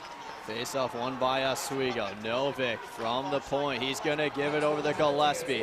Gillespie swings it over, has Zizek, who had a big night last night with a huge hat trick in the win against Possum. Zizek over the Novik. Novik, another big night. 1 goal, 2 assists, and that shot is going to be blocked off by Ryan Kuhn. But Novik is able to get it back. Swings it over to Zizek. Tries to make a move on the outside, but that's going to be cut by Owens. But turns the puck over. Emerson tries to go top left, but that shot was way too high. Odd man rush for Kuhn. Kuhn trying to get something going. Is he able to put up a shot? No, as that was good defense there by Cam Berry. Cam Berry skating with the puck now. Cam Berry just trying to get his team reset, but instead Stoller was able to cut that pass, and now Gillespie has it for Oswego to reset. Gillespie facing some pressure as Stoller was right behind him, and once again Oswego has to clear again with just over 1 minute left to go in the power play. Zizek swings it over across. That's going to be cut by Barber. Barber to Middleton. Middleton does a great job clearing it out. And once again, Oswego just resetting. Yeah, and Plattsburgh doing a really good job of stopping Oswego at that blue line. And once Oswego gets in, if they even do get in, they're cutting their speed down and aren't able to do much with it. Well, here comes Derek Brown. Derek Brown is able to secure. He's going to swing it around to Anthony Passero. Passero has options, but instead he's going to skate behind. A little bit of a wraparound, but Molinaro was able to get a good shot off, but Jimmy Parita was able to cover it with 18:15 left to go in the second period. Yeah. Again, Parita so strong in his post. There was no rebound there. You know, the Oswego State Ladies were just whacking away at pretty much nothing at the pads of Parita. And it just goes to show how talented and how important it is to have a big goaltender like Parita standing tall at 6'2". Some good things we're seeing. Oswego taking a bunch of shots, and we saw that in the win against Potsdam last night as Curry swings it over the Brown. Brown had a little bit of an opening, but instead he gives it to Curry. Passero, he gives it a shot, but that's going to be wide right and deflected off, and Oswego is going to have to reset once again. Derek Brown doesn't have much time. There's 10 seconds left to go in the power play. Derek Brown swings it over the Molinaro. That shot's going to be blocked, but Broman, he tried to rebound it, but instead he wasn't able to get a good shot off. But now Plattsburgh returns to full strength with 17:40 left to go in the second period. Yeah, and Brown doing a great job using his body to protect the puck in Plattsburgh's defensive zone, waiting for his teammates to get there and find an open look at the end of that power play. Molinaro, the Nenadal. Nenadal's going to take a shot, and that's going to be wide right. But Carter Allen able to keep the puck alive in Plattsburgh's zone, but instead Nenadal was able to have a good heads-up play. Nenadal tried to swing it over to Sullivan, but Sullivan wasn't able to have it as Philip Middleton, great defense by him, was putting a lot of pressure on. And once again, Plattsburgh clearing it out of their own zone is pretty much what they did that whole first period. And it looks like we got a stoppage at 17:07 left to go in the second period. Yeah, and you know, the Oswego power play, really the only issue when they had getting into the offensive zone was towards the end of that first minute when that top unit was getting tired. They didn't have their legs moving, and once they did, Plattsburgh did such a good job stopping them and cutting them down. And I believe we have a penalty on Oswego here, an interference on Carter Allen. Yep, as now we saw Oswego had a power play earlier, but now the Cardinals have a power play. Once again, this power play is brought to you by WTOP 10 Movies on Demand. That is going to be to Araujo. Over to Barber, but instead that's going to be cut away. Swinging around on the outside is McCartney. McCartney has options. He's going to give it over to 23, Christian DeFelice. But now, McCartney looking for options. That shot is high, as David Richey didn't get a good look on it, but fortunately for him, that shot was high. But Plattsburgh is able to get it back again. McCartney over to Wahlgren. Wahlgren swings it right around to Araujo. A shot that's going to be wide left. And that is going to be cleared. Attempted clear away, but Araujo was able to catch it with his right hand and keep it out of their zone. But now, Tanner Spink, he's able to clear it out. Tanner Spink one-on-one, tries to make a move on the right side by a defender. Tanner Spink makes a move, but saved there by Jimmy Parita. What a great save by Parita. And that was a short-handed opportunity, Matt. Yeah, and that's the best opportunity of the period so far. A great job using his body to protect the puck and cut to the front of the net to get a mini breakaway. Andrew Pizzo is going to drop it off the Barber. Barber swings it around the outside over to Stillard. Stillard, that's going to be cut by Campbell. But once again, Cameron Barry tries to dump it all and clear it out, but Barber did have a little bit open, but instead he's going to give it over to Pizzo. Pizzo over to Owens. Owens swings it to the left side of the Cole Stillard. Cole Stillard trying to make a move as he tries to make a move on Novik, but instead he's going to give it over to Pat Egan. Egan over the Cam Owens. One-timer from Pizzo. That shot, couldn't really get a good shot off that. It was wide right. And Oswego having a hard time clearing it out, but Mitch Emerson has some time, and he's able to clear it out as Plattsburgh only has 15 seconds left to go in the power play. Here's a pass over that was going to be cut away by Curry, and that's going to be caught by Nenadal. Nenadal, one man to beat. What is he going to do? He tries to go around the defender, but he loses his skate, and Plattsburgh is able to clear it out, and Oswego now returns to full strength. Good penalty kill there by the Oswego State Lakers, Matt. Yeah, really good job. They did a good job really holding on to the puck. I didn't love that they weren't playing too aggressive. I'd like to have them attack the puck carrier a little bit more like they did in the penalties they killed last night. Middleton, he's going to take that shot. It's just going to be wide left.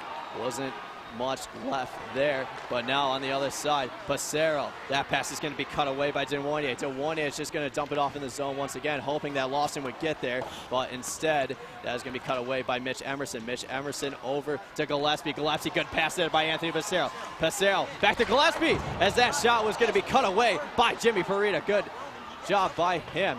Broman swings it around as Curry gives it to Carter Allen. Carter Allen to Gillespie, a little bit of wraparound. Opportunity for Oswego, and a goal!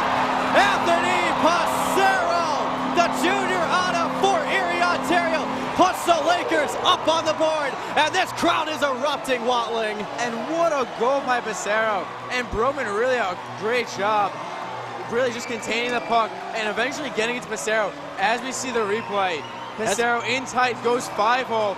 And when he goes from backhand to forehand, it forces Jimmy Parita to open up the wickets, and Passero goes 5-hole. Yeah, another look here. Passero just gets a fortunate bounce and a golden opportunity. Instead, he goes 5-hole on Jimmy Parita to put the Lakers up by a score of 1-0. And soon the crowd will be telling Parita that it is all his fault. Man, oh man, the Lakers strike first here at the Murano Campus Center. As Burrito, he's just going to dump this pass over to Andrew Pizzo as he's trying to clear it out. Tanner Spink tries it. It looks like he was going to get tripped up. No call there by the official. Instead, we're going to go the other way as Joe Draymond has it. Joe Draymond, he's just going to pass off the Richey. Rebound opportunity for Plattsburgh there, but wasn't able to clear. But here comes LeBlanc. LeBlanc, he tries to make a good move there by the defender, but instead that's going to be cut away, and a good defensive play there by Jacob Enville. Yeah, and Oswego really do a good job. Once they get that first goal, they come back in waves. So Plattsburgh's got to do a good job on this shift and the next one to generate some offense of their own. They can't afford to lose these shifts. And here is Molinaro. Swings it on their outside. Molinaro trying to make a move, just going to dump it off to Brown. And then Stillard is just going to give it over to there. But we are going to send it down to James Catano. James, what do you got for us? Thanks, guys. Plattsburgh's goalie looked to be an absolute brick wall out there. Jimmy Padero doing the best he can to make sure Plattsburgh keeps that a tie. But Anthony Pissarro, the pass master of the SUNYAC, is what we were talking about all season, getting gritty goals right in front of the net, and Anthony Pissarro was able to catch a rebound, put it right past Padero to give Oswego the 1-0 lead. Brilliant work on the offensive end for Oswego, as they have been controlling the tempo for the majority of this contest. Back to you guys at the press box. Thank you, James. Man, Oswego had another opportunity, and Jimmy Burita, man, he had to clear that one right away. That was a really close opportunity once again from the Lakers. Yeah, and that's a huge save for Burita. I don't want to say to get his confidence back up to make that save, and if he gives up that goal, then the avalanche effect really would start to kick in. Absolutely. Cam Owens loses another faceoff for Plattsburgh as Oswego just dumped it off in the Plattsburgh zone, and icing is going to be called with 12:43 left to go in the second period. Yeah, we talk about this top line, and this was Gozik's favorite line from last night. They generate some more offense here with, of course, Pissarro getting the goal, Broman and Gillespie getting the assists, and this line now has got 3 points combined off that one goal. Christopher Owens is able to win this faceoff this time as he's going to take a quick shot. That's going to be a good save there by David Richey. Brown has some time and he's able to clear it out of the zone, and Plattsburgh is going to have to reset. Wahlgren looking for options. He's just going to swing it over to Philip Middleton. Middleton over down to Ryan Kuhn. Ryan Kuhn, he's just going to take a shot. That's going to be wide left as Oswego once again coming up the other way. Here's Cameron Berry. He's going to drop it off. Jody Sullivan is able to beat over the defender of Andrew Pizzo, but once again, Plattsburgh here to clear it out as McCartney is going to swing it over to Nenadal. Then battle for puck right now, and that's going to be controlled by Jody Sullivan as Rich McCartney was putting a lot of pressure on him. McCartney was able to get it back, but then that's going to be pickpocketed by Curry.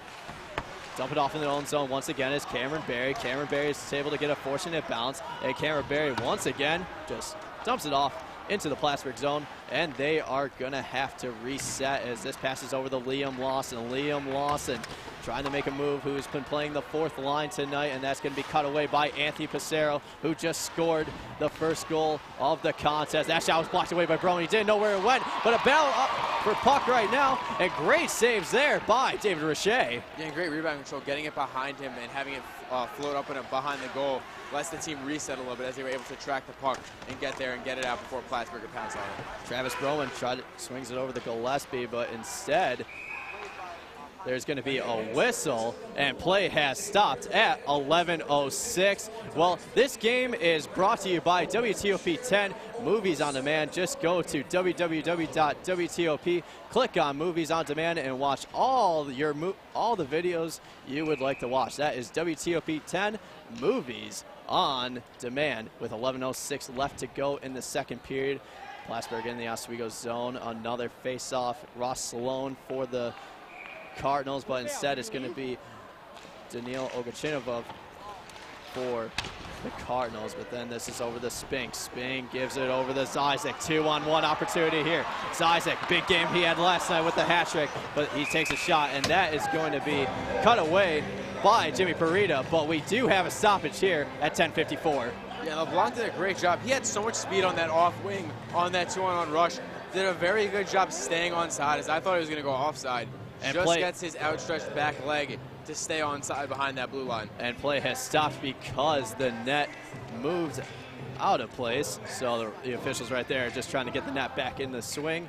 And we are ready as Zizek is going to be taking the face-off over Cam Owens for Plattsburgh. Face-off won by Cam Owens as he's been able to win non-stop face-off, so that's 3 in a row for him, and Plattsburgh is able to clear it out of their zone. But a 2-on-1 opportunity as Raven had something going, but instead Palnick was able to cut that pass right away. Good defense by Palnick, Matt. But swung over, Zizek 2-on-1, makes a good move, swings it over the block, and he's able to score! Oh, baby! Look at that! Josh LeBlanc, the 5'10 freshman from Inverry, Ontario. And the Oswego State Lakers are now up by a score of 2-0. And great goal by Josh LeBlanc, giving Josh Zizek some space as the puck carrier. Zizek, a little dipsy-do around the defenseman, gets it to LeBlanc, and you'll watch the replay here as he follows it up with the rebound. And that's what these younger guys have in Oswego State, these freshmen. You see Zizek get around Pizzo, put him in the spin cycle. LeBlanc follows up his shot, and that's something that these younger guys, these freshmen that Coach Gosek brought in, are able to do. They're able to follow up their own shots and crash the net, and a little bit of bite and feistiness, and that's what draws LeBlanc to get the second goal for Oswego State here so far. And that goal is brought to you by WTOP 10 Movies on Demand. And Jimmy Burita, Matt, he had no idea where that puck was. Yeah, and he made the first save, and it just ricochets off LeBlanc's skate. No kicking motion, calls it a good goal. And that's a tough goal to give up if you're Burita. Again, I believe that went through his 5-0. Well, here is Joseph Molinaro. He tries to work around the goalie, but instead that is going to be cut away by Plattsburgh. Molinaro deflected the pass off again, but once again, Rich McCartney was trying to clear it out, and once again, Plattsburgh throughout this contest have been having a hard time clearing it out, and that's because of the sloppy passing, Matt. Yeah, I wonder if part of that comes down to the ice. Usually the Morado Campus Center has such great ice, but last night we saw against Potsdam, the ice wasn't there. There was a lot of guys falling down, a lot of bouncing pucks, and we'll have to watch the puck here to see how it's bouncing.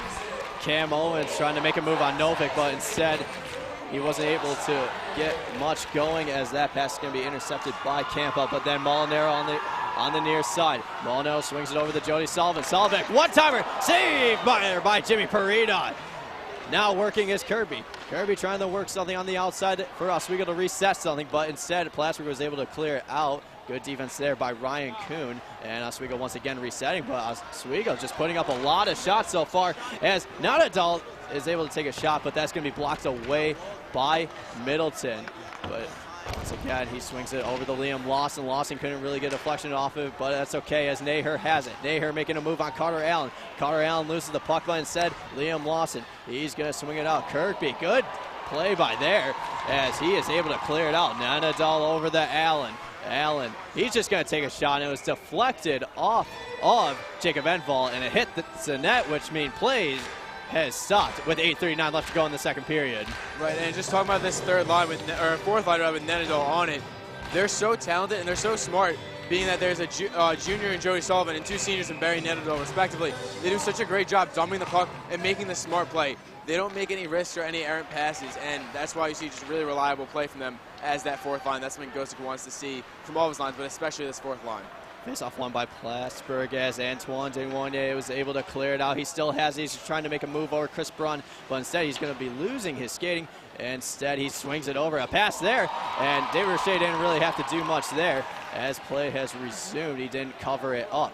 Chris Brunn looking for something as he's able to clear it out. Swings it over to Anthony Pissarro, who scored the first goal. That dumps it off to Gillespie. Gillespie tries to get a pass in traffic to Pissarro, but instead that was deflected off by Jacob Enval. Enval, nothing much there, so he's going to try to clear it out, but instead Devin Campbell was able to take it for Oswego, but then he's just going to pass it right in the middle. But here comes Olchinnikov on the outside, loses his skate, but instead, and Novik was tripped, but no call there from the official, and play is still resuming.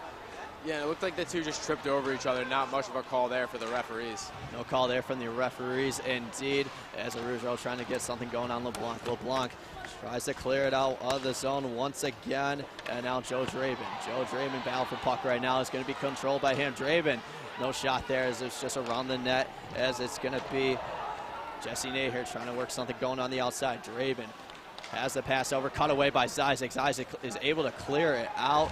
And the physicality, Matt, once again between these two teams, you're not very surprised at this at all, aren't you? Right, not at all. It's a rivalry game. The refs know it, so they're letting a lot of things slide, almost like a playoff game. That's kind of the atmosphere we have here. The referees doing a good job letting the players really dictate the game, not calling too many penalties unless they absolutely have to. As Araujo is just going to give it over to Ian Wahlgren, the freshman out of Stockholm, Sweden. Gives the pass over to Stullard, and offsides is going to be called with 6:44. Good call there by the official. Yep, and really with Plattsburgh, the one thing that's really been their Achilles heel today is that it's so easy for the Lakers to get into the neutral zone and pick up speed through it. Plattsburgh's got to do a better job holding their own and really standing up at the blue line and even at the red line. Because if they can cut it down at the red line, it makes it so much harder for Oswego State to generate offense, forcing them to chip and chase, and hopefully at that point the Cardinals defense for them can cut back. Face-off one there by Mitch Emerson, as looks like Molinaro just could not keep his footing going, so he fell there. Now battle for puck right now. Mitch Emerson is in the mix there with Ian Wahlgren, and you got Molinaro, but Plattsburgh was able to get out of that scuffle, and he gives it over the DeFelice, and he doesn't have much room. Tried to swing it over the outside, but that pass was cut away by Tyler Curry.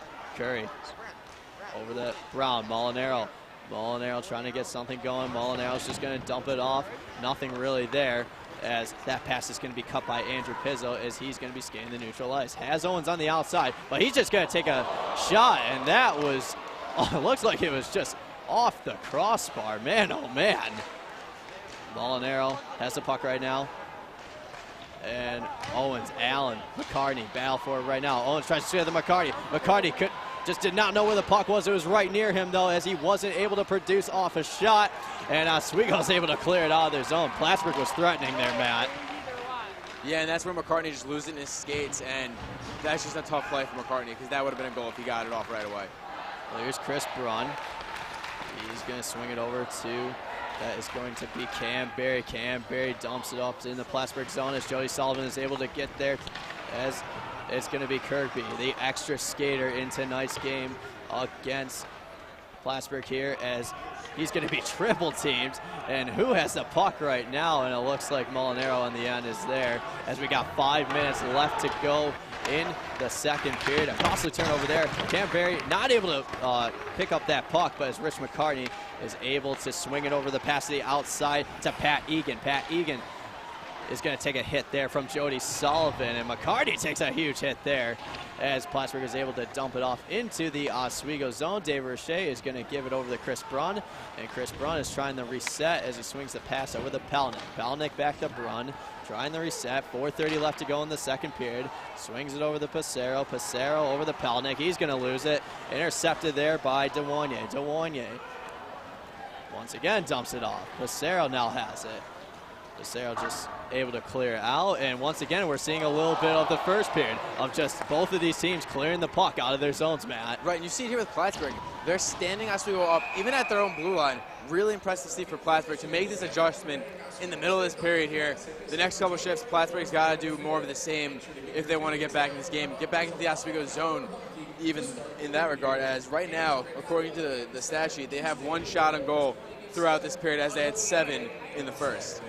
Absolutely. Well, coming up is the second intermission report. Mike Gross, Kristen Byer, and Pat Machado have your highlights and stats analysis of the 2 goals we saw from Anthony Passero and Josh LeBlanc. That is all coming up on the second intermission report, brought to you by WTOP 10 Movies on Demand. Face-off won there by Oswego, as Tanner Spink is just going to try to make a move. He's trying to secure the puck, but Jimmy Burrito was able to get a stick on it to give it to one of his Plattsburgh defenders, as they are able to clear it out, as McKinney's going to swing it over to the left side. It's going to be over down to Pizzo. Pizzo dumps it off once again. Olchinikov tried to get something going there, but Zizek, Campbell double teaming the defender, and here comes Oswego. Has some numbers on the outside, has LeBlanc. He's not going to give it off to him until now, but LeBlanc has an opportunity, and it's going to be a beautiful save there by Jimmy Parita.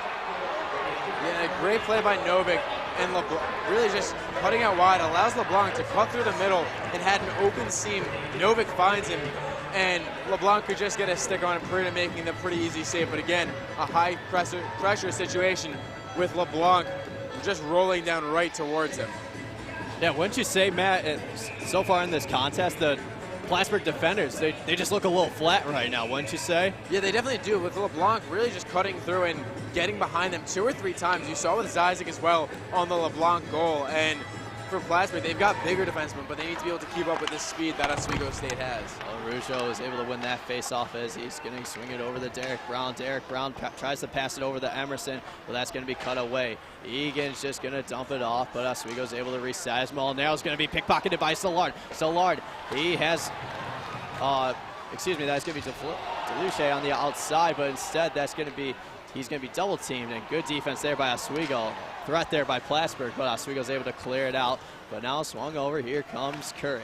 Curry has the pass over, and once again, he didn't really have options, and Plattsburgh is able to clear it out.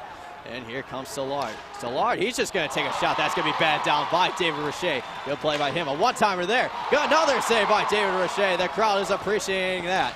As Carter Allen, he's going to take a hit there from Liam Lawson, but Oswego once again able to clear it out. Carter Allen over to Emerson. Emerson dumps it off, and a line change will be coming with 2:25 left to go in the first period. Both teams are going to reset as that pass is going to be cut away. Canberry once again clears it out and dumps it in the Plattsburgh zone. Jimmy Burrito is going to stop the puck as Plattsburgh tries to get something going, as once again they are going to reset. Now it's going to be Cam Owens working the outside on the neutral zone. Cam Owens is going to make a move. He's double teamed by Pelling. Tries to get the pass over, but that's going to be cut away by Nenadal.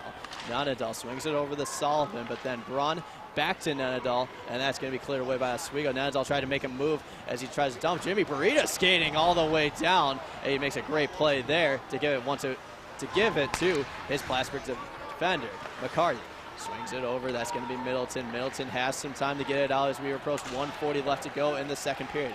Middleton dumps it off once again as Novik tries to get it by McCarthy, as Travis Broman, good help by him, as he's got, that's going to be Gillespie on the outside, but Broman, he's just going to make his around. He takes a big hit there from Andrew Pizzo as he is able to still secure the puck, gives it over to Passero. Passero tries to make another good move there as he has no other choice to dump it off to Travis Broman. Travis Broman, and good defense there by Ian Wahlgren as he was able to clear it out, but Novik running the point. Novik's just going to dump it off, swing it around. Travis Broman couldn't really get that deflected, but Anthony Passero was there for Oswego. But Gillespie trying to help out. Gillespie swings it over. That pass was going to be cut away by Philip Middleton. Good defense by him. And here comes Plattsburgh, trying to get something going offensively, and they've been struggling as they've been taking a lot of shots that have been very wide. But Gillespie over the Passero, and that's going to be cut away once again by Philip Middleton. Oswego resetting once again, man. Right, but look how easy it was for Gillespie to get into the zone there. Waiting at the blue line, finds a pass and just cuts into the zone. Plattsburgh not doing a great job clogging up that neutral zone. Here's Carter Allen now working around. He tried to get the pass over to Zizek, but that was just a little too wide.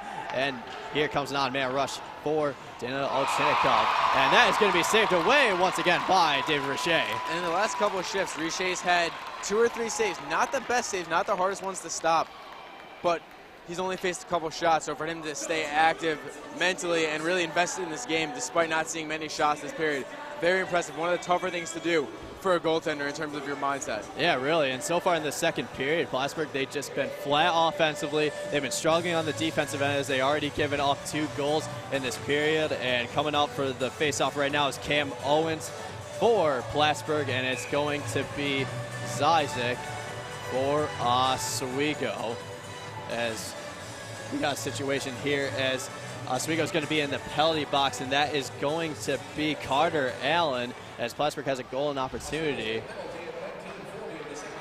for a power play opportunity. Brought to you by WTOP 10 Movies on Demand. And a great save there by David Richey as Zizek, he just wants to hold the puck. 2 defenders there. Is he able to hold on to it before the buzzer sounds? And Plattsburgh does not have enough time as the buzzer sounds. And man, oh man,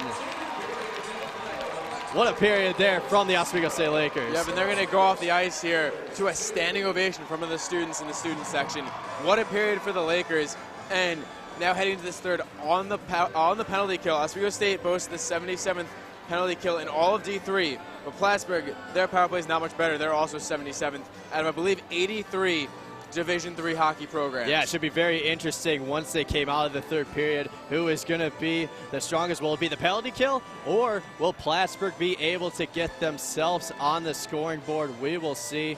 But David Richey, though, looking very good in the net so far, Matt. Yeah, he's made a couple big saves, a couple really important ones, and coming up, you know, Plattsburgh's got to score on this power play. That's all there is to it. You're down 2 goals. You got to score a goal here early on in that third period. But what a period for the Lakers. Really just dominated the puck. I think this is the best period I've seen them play since the Hobart game. Absolutely. And now on the other end with Jimmy Burrito, who has been struggling. And then that second goal there for LeBlanc, he just did not know where the puck was. It went 5-hole once again. Yeah, he couldn't see, but also it was a bang-bang play where it goes right off LeBlanc's skate, or right off LeBlanc's foot, off of the pad by Burrito. Yeah, absolutely. But when we come back, we got our intermission report. Don't go away. You're watching Whiteout Night on Oswego by WTOP 10.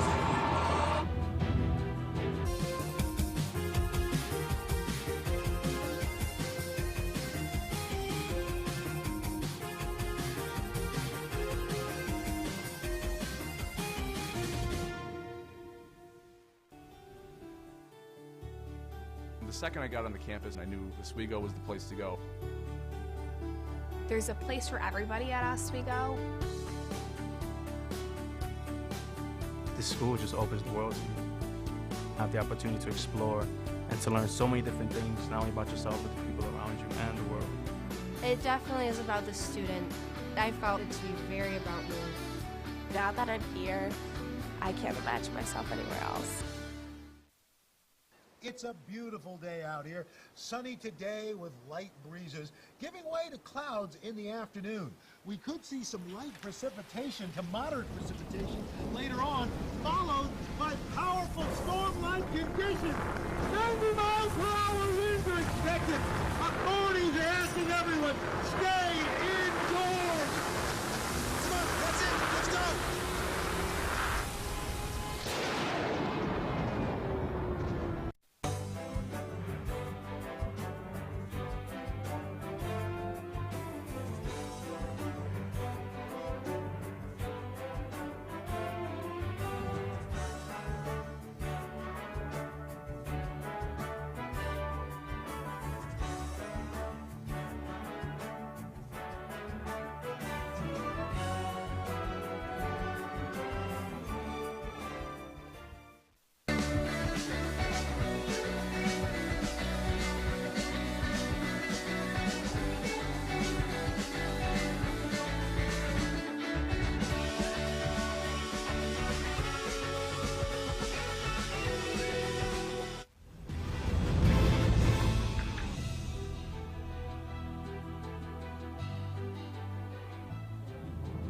Back to Whiteout Weekend Coverage 2018. I am here with Anthony Pissarro. And Anthony, I got to ask, you're a first-year transfer from Buff State. How does it feel to score your first Whiteout Weekend goal in front of these fans?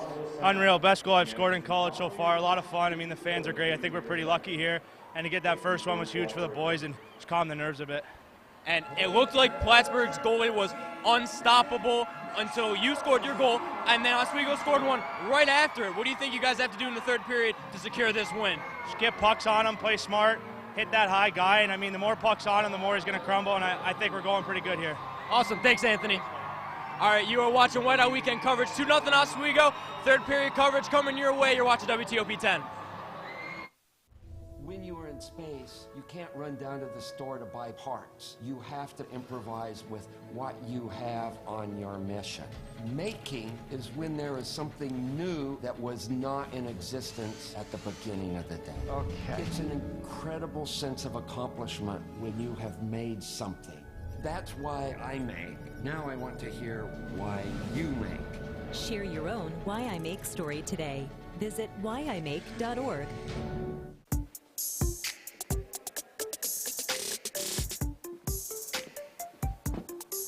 How do we afford all this?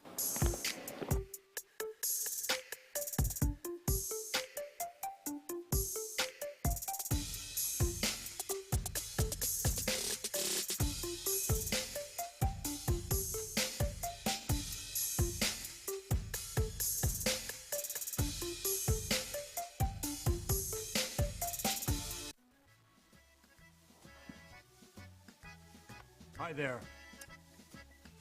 You might wonder what a famous Hollywood celebrity like me is doing reading in the dark.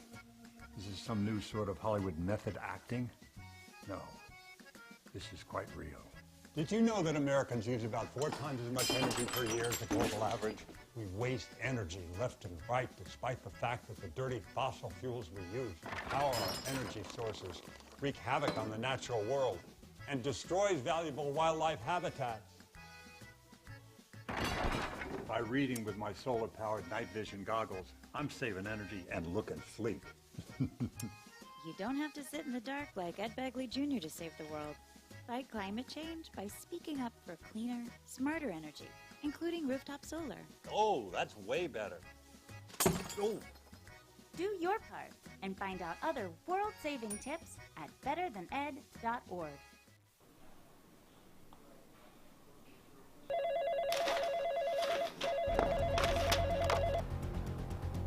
Hello?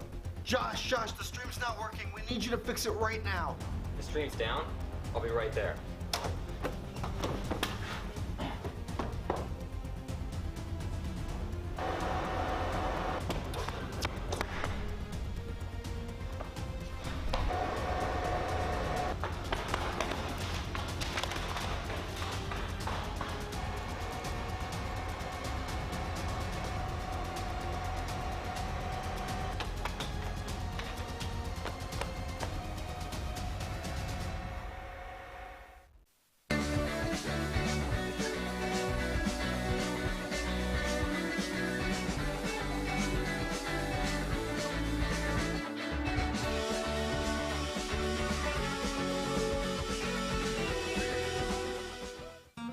everybody can make something, because I think everyone has a spark of creativity, and the reason that I have to keep making is because I don't think my life would be as fulfilling without it. If you make things yourself, that means you're not cowering in fear. You're out there taking chances. That, I think, is my way of saying I love you to the world. All right, now I want to hear why you make. Share your own Why I Make story today. Visit whyimake.org.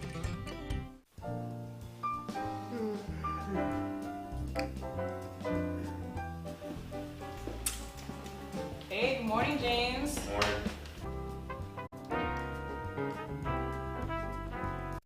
James, wake up. It's Rise and Shine time. James, Rise and Shine. James, wake up. We're starting the show. Good morning and welcome back to Rise and Shine at 9. I'm James Gattato here with your next update.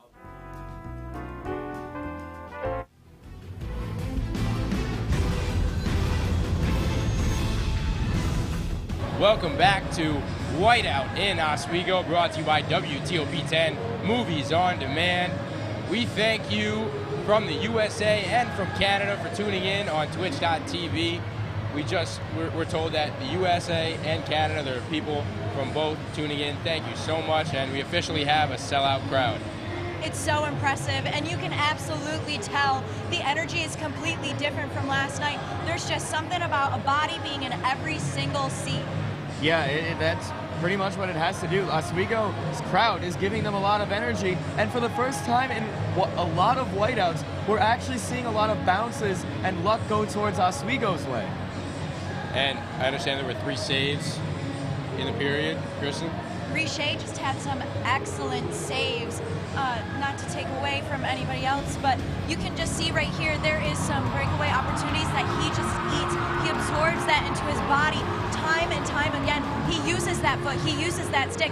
He's done every type of save except for a snow angel, and it really shows he has a shutout right now. We'll see if that continues. Yeah, your goaltender has to be your best player if you want to be a good hockey team, and especially at that end there. Richer had a little bit of trouble controlling his rebound off of the big shot from the point, and Richer, in a move of absolute desperation, dives across to the other post and gets the paddle on the puck. An absolute crucial save, which keeps the game a shutout going into the second intermission.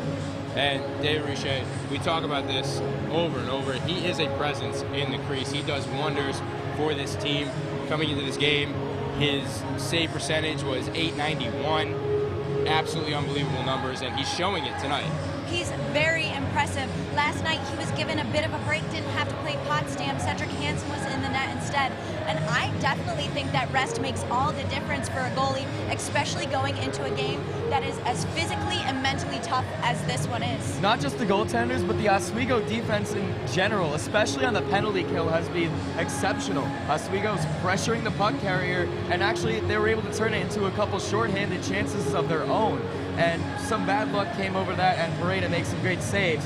But Oswego doing an absolutely wonderful job defending and turning those defenses and turnovers into offensive chances. Now, this period could have been much worse. Carter Allen had 2 penalties in this period, but luckily we were able to get the penalty kill. Plattsburgh could not capitalize on those power play opportunities. But I believe we have a period summary that should be up in a minute. Oswego's up 2-0. It also could be a lot better for Oswego. They had a lot of chances down the stretch. There were so many chances that I noticed. Nenadal had an absolutely beautiful breakaway, and he slipped.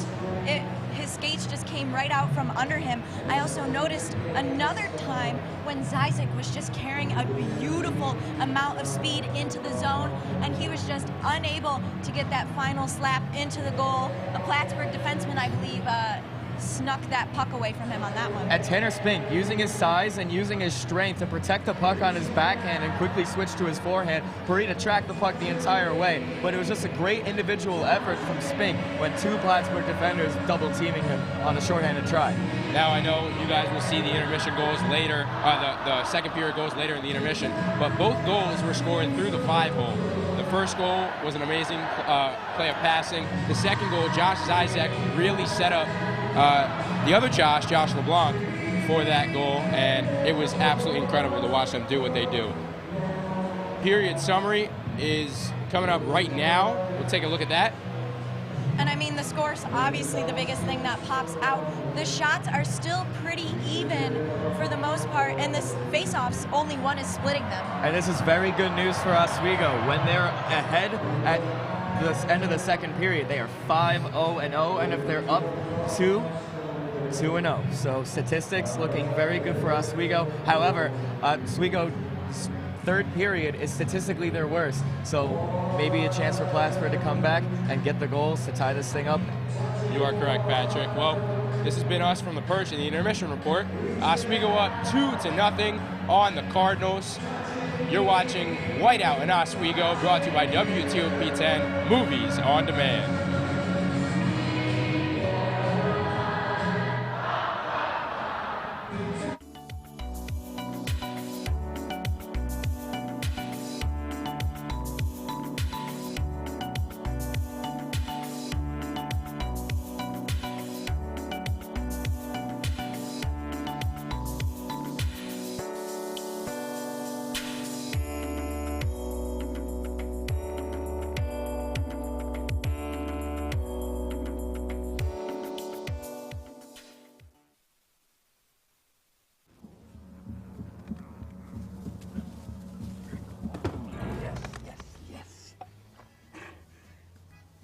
Oh, hi.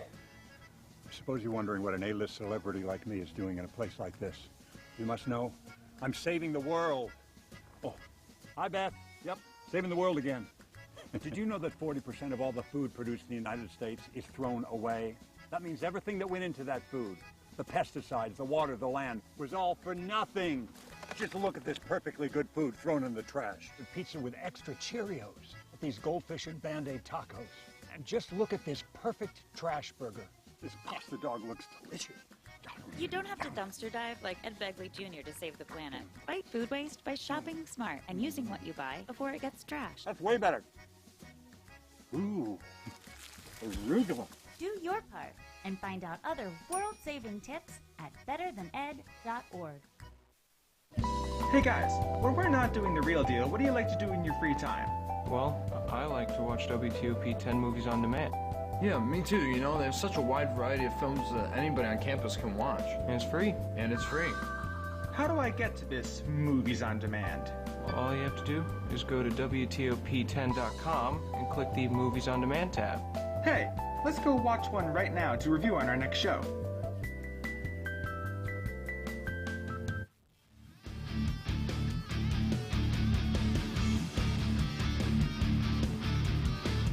Welcome back to Whiteout Night in Oswego. Jake Van Broek alongside Matt Watling. Now, Matt, let's take a look at those two goals that were scored by Oswego. Let's start off with Anthony Pizarro's. Right, and if we take a look here, it's a really great goal and a really good job by Broman earlier on in the play, in which Broman was able to keep the puck in the zone. You see it here, back at the point. You follow it down low, get out in front, and Pizarro, the only guy there for Oswego, 2 or 3 Cardinals unable to get the puck, and that's what's so impressive. Gillespie with the primary assist is able to find Pizarro in a great pass. That's the second or third we've seen him have this seam pass across. Last night he had 2 for Zizek's backdoor power play goals. So Gillespie, known for his shot, but the last couple games he's been using his passing ability to perfection.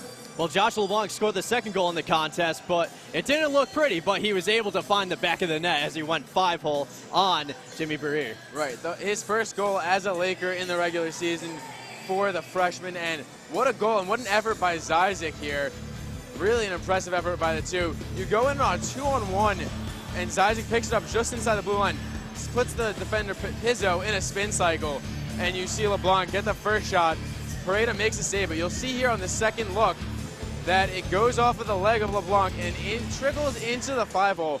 What an impressive play. And Pareda, he looked okay in the second period, not like he did in the first, but he's got to play better in this third period for the Plattsburgh State Cardinals. Yeah, for sure. But when we come back, we had third period action underway. Don't go away. You're watching Whiteout Night on Oswego on WTOP 10.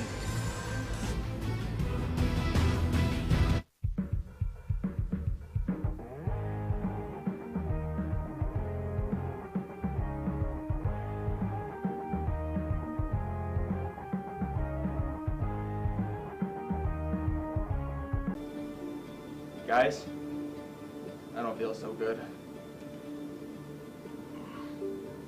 Shouldn't I've had a chili for lunch.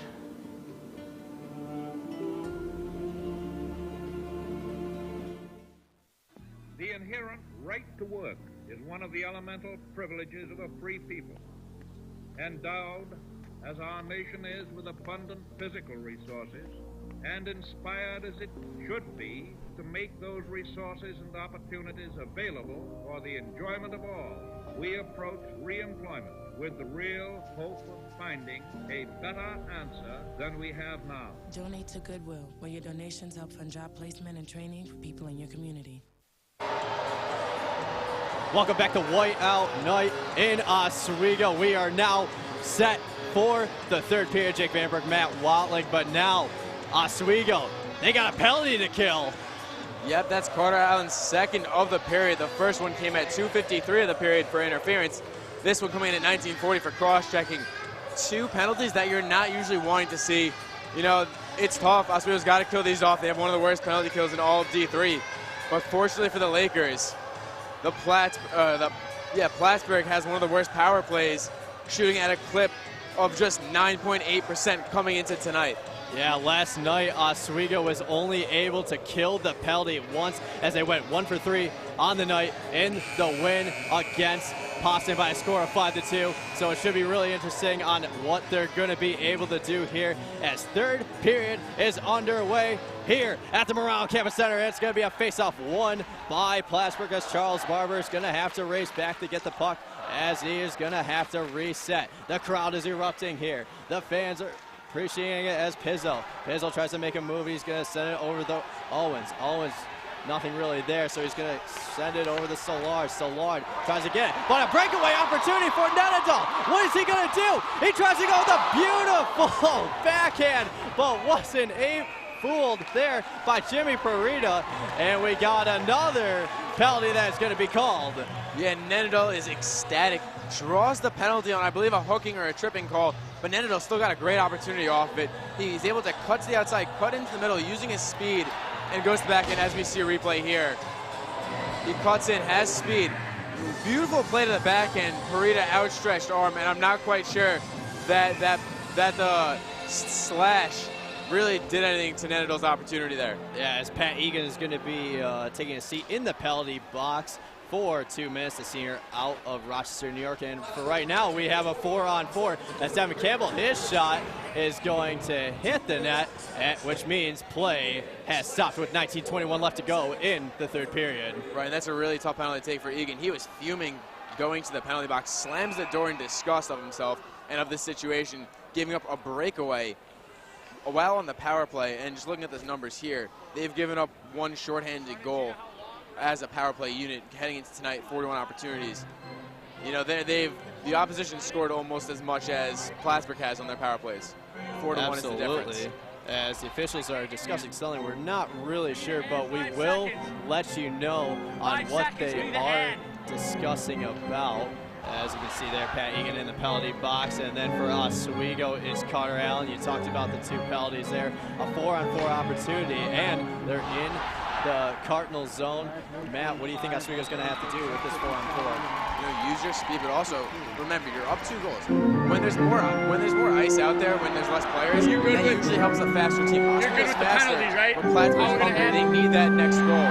So Oswego's got to do a good job dumping it in and not doing too much with it, because there is that much more open ice. You have one less player out there to make defensive stops. Absolutely. The Lakers cannot sleep just yet. They have to keep grinding it out as there's 19:16 left to go in the period. We are still waiting for the call here, as it looks like they're trying to figure out the penalty time for Carter Allen for when he can get back out on the ice. That is what the officials are discussing, as there was a clock issue with that, and right now that is going to be set with 57 seconds, and then Pat Egan, he will be in the box for 1:40 in the third period. And geez, man, oh man, this is taking forever.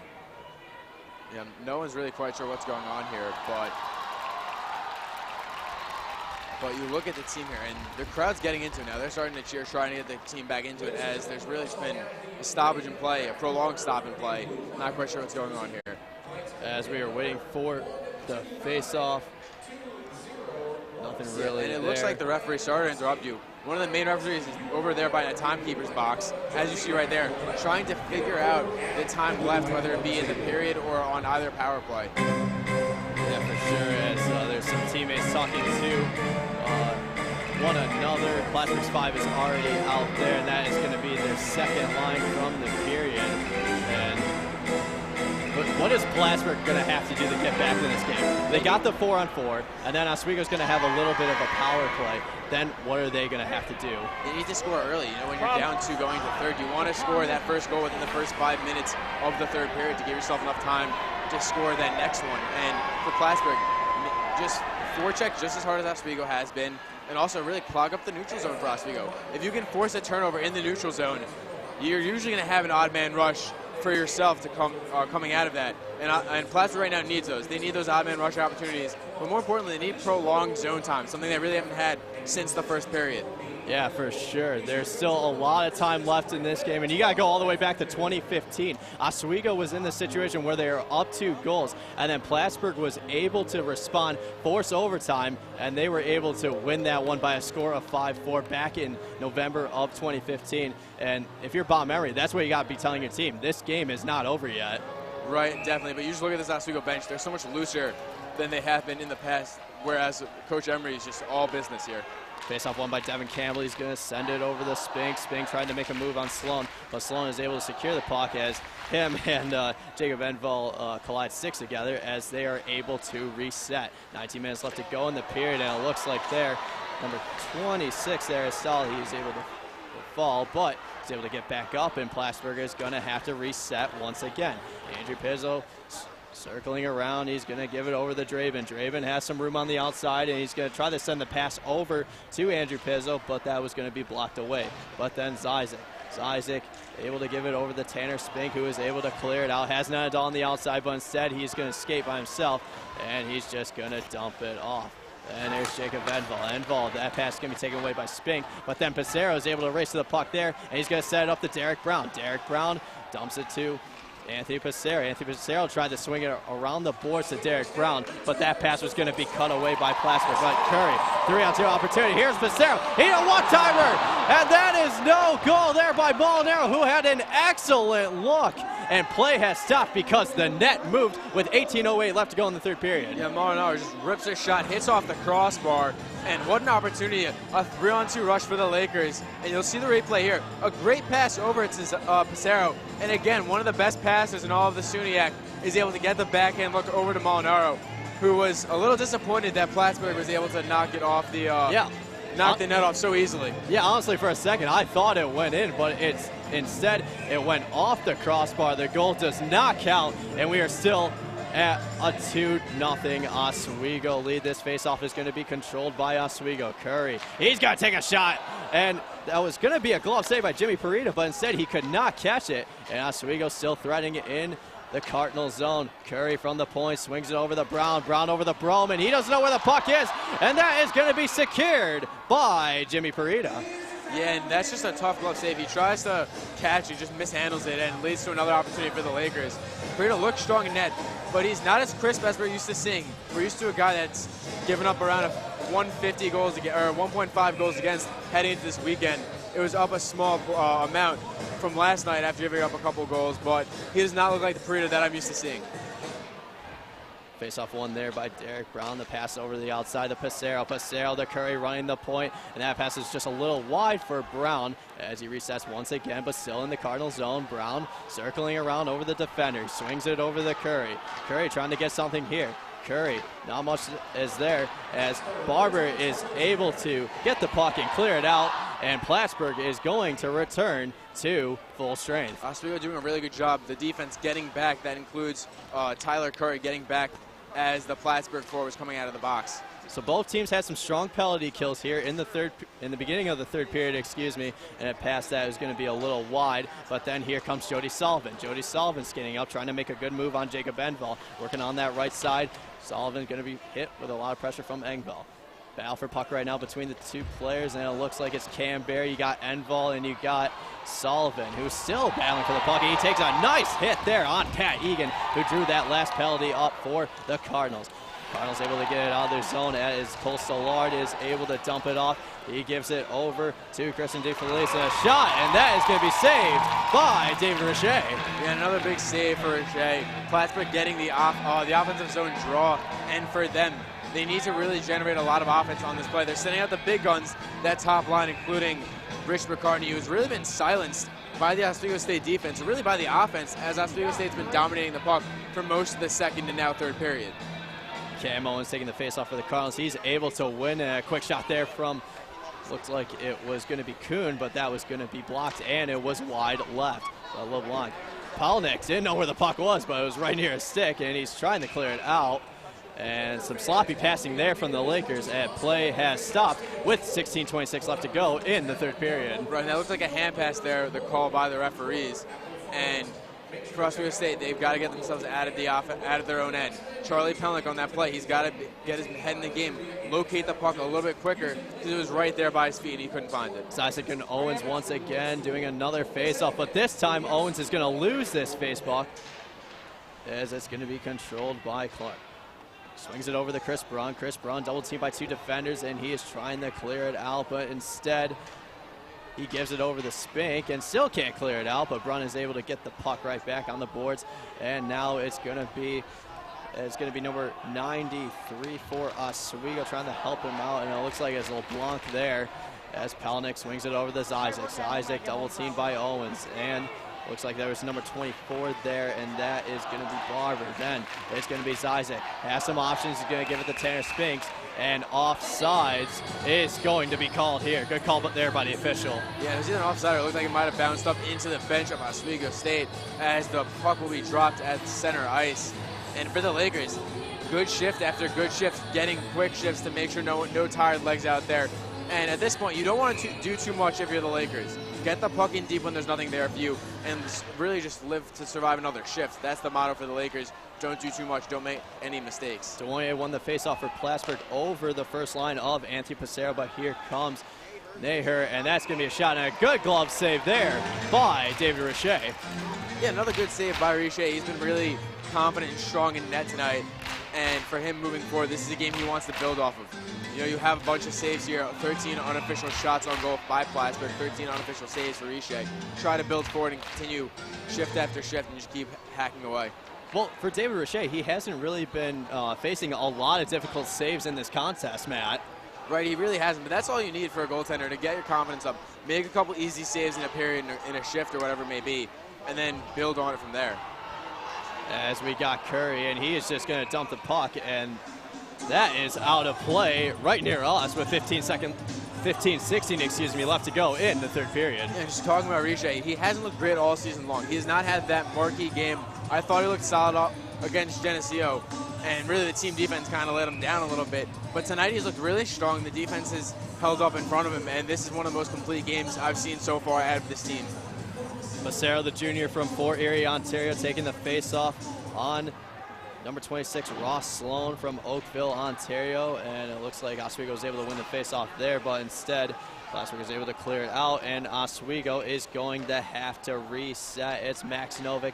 He tries to give the pass over to Passero, but instead that is going to be cut away by Ian Walgren. Ian Walgren tries to dump it off to, that is going to be taken away by Novick. Novick trying to get something going. He's going to be chased down, swings it over to Broman. Broman tries to give it back to Novick, but that's going to be intercepted by Joe Draven. That pass is going to be cut, and once again, Plattsburgh is going to have to reset, Matt. Yeah, and Ian Walgren having some issues with the ice there on the far blue line. Hey, you know where to come, right? Passero has some moves on the left side, but Passero is going to go around, and let's see if he's going to able to reset. Swings over to Campbell as no offside is called as the puck was on the blue line. There's Broman. Broman takes a shot, and that was just a little high left, but Emerson was able to get it for Oswego. A little miscommunication between him and Brown as that pass was going to be intercepted by Ryan Kuhn. Ryan Kuhn tries to send the pass over, but it's going to be cut away by Molinaro, and that shot is way too high for David Richey to make a catch on that one, but instead the puck is at neutral ice, but then onto the far side. Here's a shot there that is going to be blocked once again by Novik, who has been very aggressive on the defensive end, blocking shots and being very aggressive with his stick with the poke checks. And there's another example right there by Novik as Oswego is able to clear it out. As Devin Campbell swings it over the Nanadal. Nanadal over the Molinaro, tried to swing it around. Molinaro gets a lucky bounce. Molinaro over defender, tried to resetting the play, and good defense there. Mitch Emerson takes a shot, and that is going to be wide, nothing there. Chris Brunn now on the other side. Josh Nanadal tries to get over the Kirkby. Kirkby over the Sonny. Palnick one-timer. That's going to be blocked away, but it ended up right near Jimmy Parita. Chris Brunn dumps it off the Nanadal, and that shot is wide right. No glove save there. Palnick was thinking of another one-timer, but he didn't really have an angle, so instead he's going to dump it off to Jody Sullivan. Jody Sullivan. Chris Brunn had to make a save with his skate to keep the puck in Plattsburgh zone, and now battle for puck right now is going to be controlled there by Andrew Pizzo as the Cardinals are able to clear it out, Matt. Yeah, that's a great play by Palnick in the neutral zone, able to take the body and stop the puck right in their tracks, and now Oswego up the other way with it. The physicality has been continuous. Pat Egan took a huge hit there as Isaac trying to make a move around the puck, but that is going to be cut away by Barber. Barber trying to make a move on McCarthy, tries to go with a little wraparound, and then Ryan Kuhn. That pass was just a little too wide for him, and Oswego is able to clear it out, and it looks like we have a stoppage in play with 12:21 left to go in the period. And it looks like we are going to have a call on number 6. That is going to be on Tyler Curry. Let's take a look at this, Matt. Yeah, you'll see it here. His stick gets in the skates of McCartney and just kind of jackknifes him as he goes flying to the ice. That's a good call. Curry's got to be more mindful of his stick. I know McCartney's a fast and small guy. He's elusive. He doesn't give you enough time to really poke at him, so you've got to keep your stick more towards yourself and just really just defend the passing and shooting lanes against McCartney. But a good try by Curry, and nothing too much to complain against. Oswego's got to kill off this penalty. Well, earlier in this period, Oswego was able to kill a penalty. Let's see if they can do it again. And so far, they're off to a good start by doing that, as that was Cam Berry dumping the puck out of their zone. And a dangerous pass there, as Mitch Emerson for a second thought was going to have it, but instead that was going to be cut away by Rich McCartney. Rich McCartney trying to get something to go. Here's Ryan Kuhn. Ryan Kuhn for a shot. Good save there by David Roche. Let's see if Barry's able to clear it out, and he does. And Plattsburgh has 1:30 left to go in the power play. Yeah, this is the power play that Plattsburgh needs to score, and they don't score on many power plays, but this is one that's quite possibly the most important power play so far this game and in the last couple games they've had. Wahlgren is just going to dump it off. He gives it to Rougeau. Rougeau over to McCarthy. McCarthy tries to get something going on the outside as Isaac is able to defend him with Palnick. Now that passes over to DeFelice, but that is going to be cut away by Josh Isaac as he is able to clear it out. DeFelice had a golden opportunity, Matt, but he wasn't able to get a good stick on it. Yeah, and Oswego State doing a great job with their sticks, getting them in the passing lanes and getting them all the way down to the ice to cover the most surface area, blocking passes, deflecting them, making it harder for Plattsburgh to get any clean looks on the power play. Well, here comes Cam Owens. He's trying to make a move there on Tanner Spink. He sends the pass out. He's got options, gives it to Pizzo. It's to Lard, and that shot is going to be wide right, and it looks like it was deflected off of Devin Campbell just a little bit, but that shot was wide right. 30 seconds left to go in the power play. Plattsburgh has been struggling with the power play all throughout this season as Tanner Spink is able to clear it out, and Plattsburgh is going to have to reset. And here's Devin Campbell, who has all the time in the world to clear it out. He's going to give it over to Sullivan. Odd man rush here as he's able to cross Plattsburgh zone. He's just going to take a shot, and it's saved by Jimmy Parita. Yeah, that's a nice shot by Jody Sullivan. We saw it earlier in the season. He takes a shot off the rush, and a surprising goal, surprisingly good shot. And you saw it there really from outside the point, from just inside the point. Gets a whistle and gets an offensive zone faceoff with just 5 seconds left on this penalty kill for the Lakers. Well, 5 seconds left until Tyler Curry can get back on the ice. And Matt, so far, it looks like from here, because Oswego's in the Plattsburgh zone, they are going to kill this penalty once again, Matt. Good penalty kill here from the Lakers. Yeah, they did a really good job sending off the penalty, doing a good job of standing up at your blue line. They had 3 guys across the blue line, making it a lot harder for Plattsburgh to just enter the zone. The 4th guy, of course, was flying around in the neutral zone trying to knock the puck off a couple sticks for the Plattsburgh of the Plattsburgh Cardinals. I should Yeah, say. and you got to give a lot of kudos to Ed Gosick, who was able to make the adjustments. They were flat in terms of the penalty kill in that win against Potsdam last night by a score of 5-2. But they made the adjustments. They're playing a lot more efficiently, and Plattsburgh hasn't been able to get a lot of shots off, as you can see, Matt. Right, they've been much more aggressive on the penalty kill, the Lakers. As that penalty is going to be killed. A quick shot there. That was a little bit of a whiff there by Ovchinnikov, but instead it's going to be a 2-on-1 opportunity. You got Pacero, Gillespie. Gillespie tries to make a move, and a beautiful glove save by Jimmy Parita. He was not fooled there, Matt. Oh man, what a save, and a great toe drag by Gillespie to get around this stick that was on the ice. Cuts around, cuts to the middle of the slot. A great shot, but Parita does an incredible job. You'll watch the replay here of the save.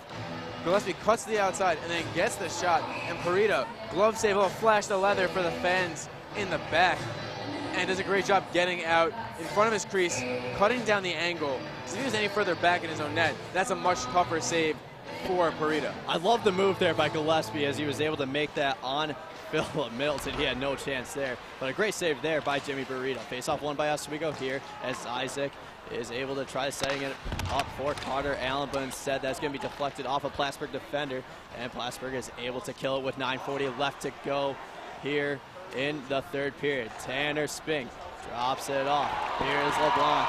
LeBlanc very effective in the second period as he scored the second goal. He tries to feed it to Isaac, but he wasn't able to. But he's able to give it back. Curry has options. He's going to take a quick shot, but that was going to be blocked away by Andrew Pizzo. Good defense by him.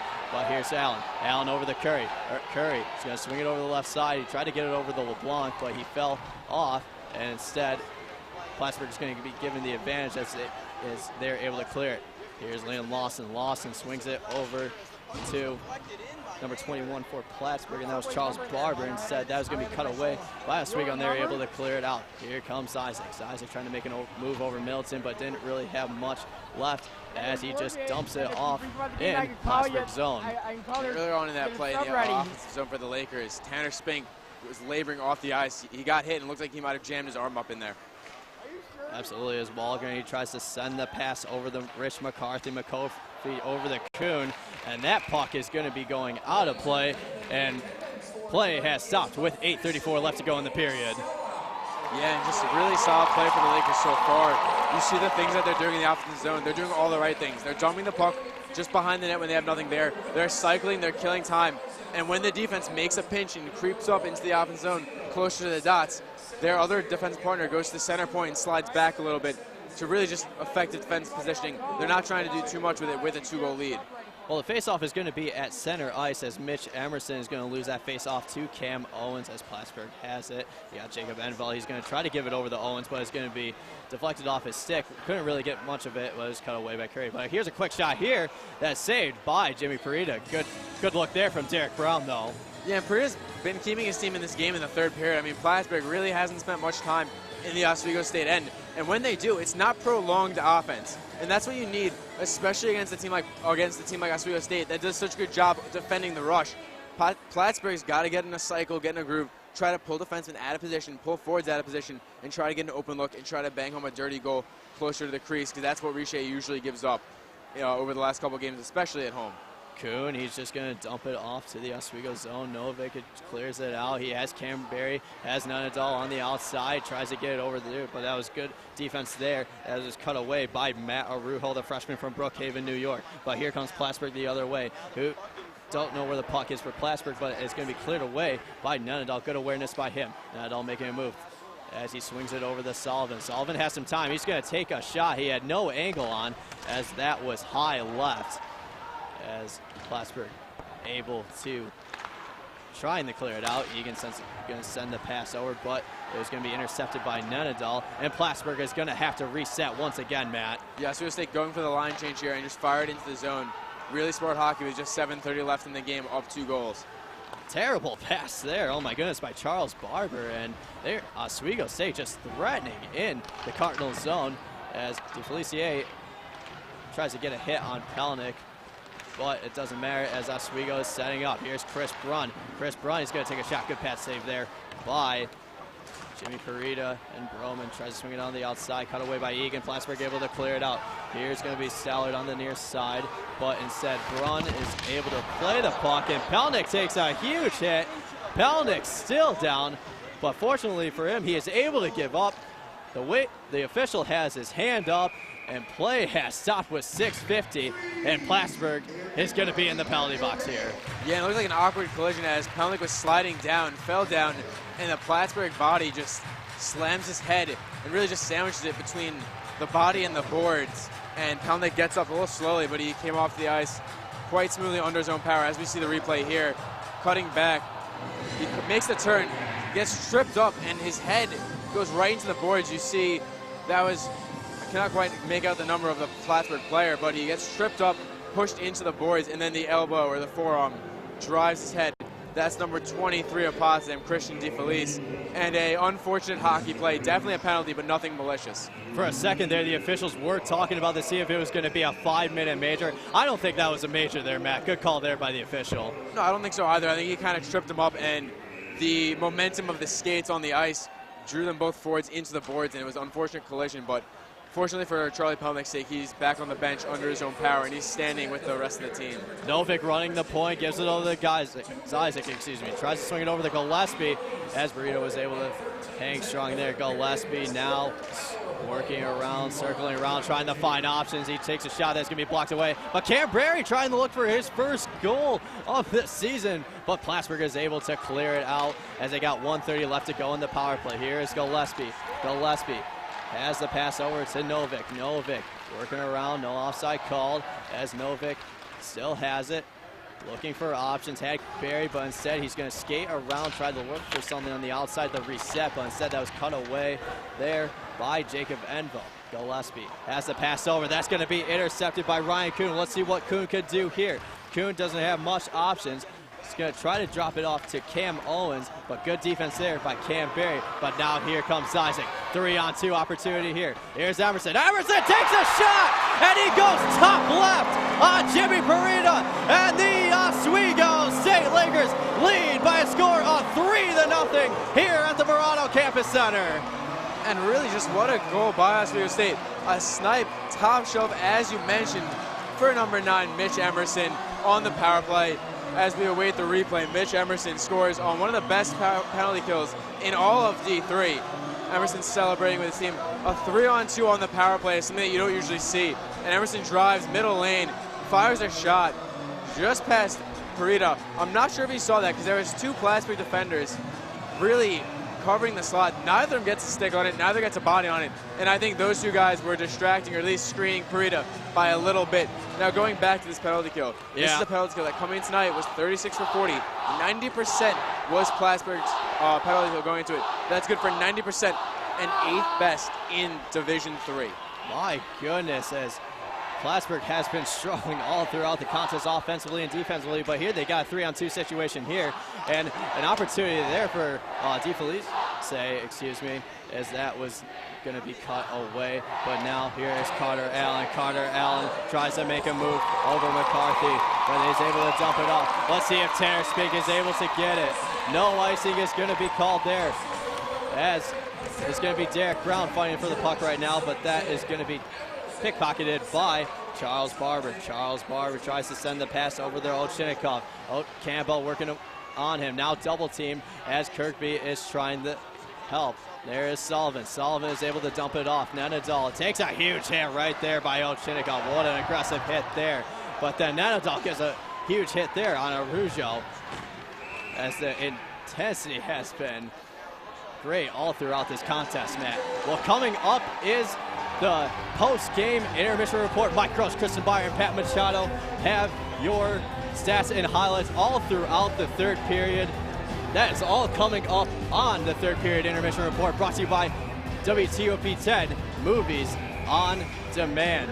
Plattsburgh all throughout this one, Matt, struggling offensively, struggling defensively. The special teams has not been producing all throughout the contest. Yeah, and they're going to call a timeout right here. They need to score on this power play, and they need to score early, as it was Tyson Kirkby, the extra skater, as you mentioned, and the freshman out of the Brockville Braves of the CCHL, comes up taking a crucial penalty just after scoring a goal. We'll wait to hear the official call. I'm not quite sure what they got him on, but that's a tough penalty to take. Yeah, absolutely. And now you're Ed Gosick. What do? You're up 3-0. You got 4:42 left to go in regulation. What do you do if you're Ed Gosick? You know, if you're Gosick, just keep the box tight if you're the penalty kill. You don't want to go too aggressive, but at the same time, don't sit back.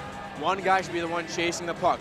Once it goes off his side, he comes back into the pyramid and really come back in below the circles and let the other forward go out there and attack the point. The best job really to kill off a penalty, as obvious, is to don't let Plattsburgh get into the zone. And we'll see the replay here of the penalty, as it's right there. Kirkby interference on Arajau, the freshman out of Brookhaven, New York, and that's a clear-cut penalty. Yeah, absolutely. And now onto the other side. If you're Bob Emery, what are you telling your teammates? If you're Bob Emery, you got to tell them, we got to score a power play goal sometime here. You know, 4 for 41 coming into today. Just a really putrid power play. Not much movement, and it's surprising to see because you've got a guy like McCartney who's got some speed. He's got nice slick hands, especially in tight. I'm surprised they haven't had more opportunities, more high-quality opportunities on the power play. That faceoff is going to be won there, but that puck is going to go out of play, and we're going to have another faceoff in the Oswego zone. And that penalty was going to be on Tyson Kirkby, and he's going to be in the penalty box for another 2 minutes in the contest. Plattsburgh, a golden opportunity here just to get on the board, Matt. Yeah, and they did pull the goalie, as I believe you said, and they've got to score early here, but at the same time, you've got Cameron Berry streaking in. Cameron Berry trying to make his move on Barber, but Barber was able to get there as Plattsburgh is going empty net. Let's see if this is going to work. Cameron Berry wants to call there. The crowd is erupting. The officials are not going to have the hand up as play resumes. That pass is going to be deflected, still in play, taken there for Plattsburgh. That is Charles Barber, and now we got another stoppage with 4:05 left to go in the third period. Right, believe the puck was played with a high stick. They're going to send it back into the Plattsburgh end, which brings Jimmy Prida back from the bench into his net, and I don't mind that no penalty call. Barry gets hit, I believe we have the replay here, rather Jimmy Prida coming back to his own net. And on the play with Barry getting interfered with, really not much there. He did get shoved down, but it was away from the play. And with 4 minutes left in the game, a crucial power play opportunity for the Cardinals. You're not going to make that call. You're just not going to make it if you're a referee. That's pretty much ice in the game for the Lakers. And for the most part, unless it's genuinely blatant, referees aren't going to try to dictate the way the game ends. Yeah, for sure, as Josh Isaac loses a face-off there, as Plattsburgh has a power play with 1:15 left to go. During that time frame, a dump off in the zone. There is Ryan Kuhn. Ryan Kuhn is just going to dump it off, but cut away by Christopher Brun. Christopher Brun is just trying to clear it out, but instead he's going to get pickpocketed by Ryan Kuhn. And Wahlgren was going to set up for a one-timer, and now play has stopped with 3:39 left to go in regulation. Right, and it looks like there might be a penalty here coming up. I'm not quite sure what the stoppage of play was for, but it's going out to the left dot just outside the Oswego State end. So maybe it was a little skirmish between a couple of guys manning in front of the net there. Yep, as no penalty was called, Nenadol was not able to win the face-off there, as Draymond was able to win it for Plattsburgh. Plattsburgh still going empty net with 3:30 left to go in regulation. They need to get something going offensively. He's going to dump the pass over to McCarthy. McCarthy swinging it over, cut by Campbell. Campbell tries to clear it out, but instead, that is Sullivan. Opportunity here as McCarthy tries to have it, but instead, here's Wahlgren. Wahlgren trying to set up a one-timer there, and that was a beautiful save there by David Richey, as Joe Draymond trying to get a shot off, but well done there by David Richey. Yeah, you saw a bouncing puck for Ryan Kuhn, cannot get the shot off, and that would surely would have been a goal on the rebound. Absolutely. It's going to be DeJario trying to move on the outside, but instead, Campbell's trying to deflect it off of him. He's just trying to clear it out, and a great job there, and a goal! Oh my goodness, a long goal for number 27, Josh Nenadol, the senior from Brecksville, Ohio, and the Lakers are now up by a score of 4-0. Yeah, and what a goal, and this might ice the game as we await the replay. Nenadol from his own ice. You see it here with Devin Campbell, good defensive effort, and it goes all the way down, laying the ice for a goal. So Josh Nenadol is able to get going in the scoring department. Very aggressive here. The empty net does not work for Plattsburgh as Jimmy Parita, the sophomore out of Tonawanda, New York, is back out in the net. I don't blame Bob Emery's decision to go empty net. You're down 3-0. You got to get something going, but that time it just didn't work for him. No, you definitely have to, and that's the risk you take, especially when you're on the power play. It allows the other team to ice the puck without a whistle, and that's what you saw there. Nettedo taking advantage of that with the goal. LeBlanc tries to make a move on the outside. He's going to try to swing it over to Christopher Brunn. Brunn over to Zizek. Zizek tries to make a move. He's going to try to get something going on the outside, but he has to get through Jacob Enville. A shot. Tanner Spink tried taking a shot, but that was going to be deflected off a ways as he did not get a good stick on the puck. But here is Pizzo. Pizzo resetting, drops it off over to McCarthy. McCarthy on the outside. Pizzo tried to get it over, but instead that's going to be Cole Soulard. Soulard tries to dump it off. That was going to be wide right as Chris Brunn tried to clear it out, but Barber was able to make a good play to keep the puck alive, but that time he wasn't able to. But here comes Cam Berry, but instead that's going to be cut away by Arujo. 1:48 left to go. The streak could end here. Oswego up by 4 goals, but anything wild could happen. Barber's going to take a shot, and that's going to be covered by David Richey with 1:40 left to go in the third period. And a little sloppy on the rebound control there, but a good job pouncing on it as there was no Plattsburgh Cardinal in the vicinity. Does a good job pouncing on it, avoiding any rebound opportunities or anything going on for the Cardinals here with just 1:40 left. Of course, as you said, Oswego stayed up 4-0. And taking the face off for Oswego is going to be Anthony Becerro, and for Plattsburgh it is going to be Dave Felice. Curry's able to win the face-off there as he swings it over to Pissarro. Pissarro able to clear it out, has options. He's got a 3-on-2 opportunity. Roman working near side. Roman tried to give it to Gillespie, but instead that was going to be cut away by Charles Barber. But instead, working on the arm, there's going to be Aruja as 1:20 left. Not much time for Plattsburgh to get going as they got a long way to go. Naher just dumps it off to Curry. Curry's going to clear it out as the fans are getting very excited here at the Murano Campus Center, and it could possibly be over. It has been 6 years since Oswego hasn't won a whiteout game, and that is going to end. And David Richey almost let that puck go through him, but instead he was able to get a glove on it. And we still got play resuming as Plattsburgh still hasn't been able to find a goal yet. Yeah, and that was a deceptive shot, and it forced Richey to go to stretch himself all the way out. And that's an impressive save there as he just reaches out and nags it with the glove. Wahlgren sends the pass over. That's going to be a little wide for Cam Owens. Owens tries to dump it off as he's going to be able to give it to Ross Sloan. Carter Allen is going to dump it off. 20 seconds left to go. This game is pretty much over. Cardinals have no chance to be coming back as Molinaro working on the right side is going to be taken away by Cam Owens, and Oswego just threatening in the Cardinal zone. Ryan Kuhn tries to give it over, but instead Plattsburgh's just going to give it up, and the drought is over. Oswego State is going to win this one by a score of 4-0. The crowd is waving their towels, and it ends at 6, Matt. And good night, says the Lakers. What an effort for the Lakers.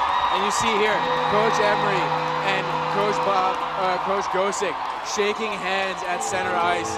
Two very good friends. They've known each other quite a long time. Both been in the SUNYAC for nearly 30 seasons. And what a game for the Lakers. Absolutely. As they celebrate and hug Richey, hug your goaltenders after a 17-save shutout.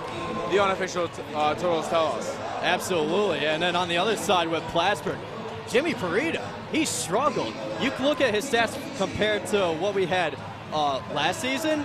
Wasn't able to, played phenomenal, but he struggled tonight, Matt. Yeah, and that's not something you expect from him. I thought he had a couple of really good saves, kept his team in it, but at the same time, Oswego State was so dominant on the puck and really just hounded. They had a lot of grade A scoring opportunities. You saw the goals from guys like Pissarro. I mean, that's a point-blank shot from 3 feet away on the rebound. You're not making that save.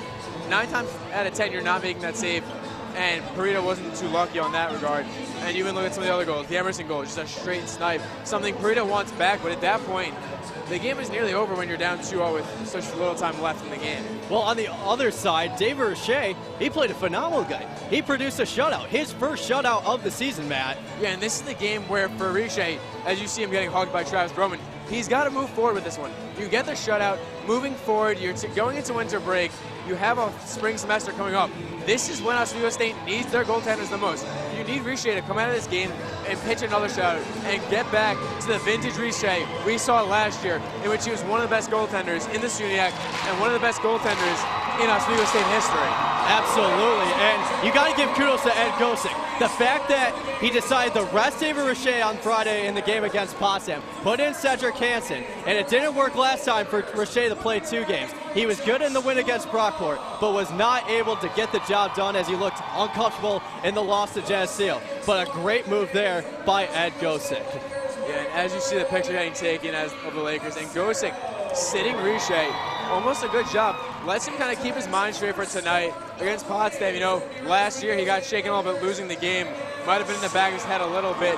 Not saying that he doesn't have a strong mind, because all goaltenders do, but let him sit back, let him just get into it and really think about it for this game here tonight. And he came out strong and ready to provide the shutout, something his team needed early on especially. Absolutely, as you can see there, the team was taking a little picture for that big win over Plattsburgh, and the players are celebrating. You got the crowd that on their feet as they're leaving.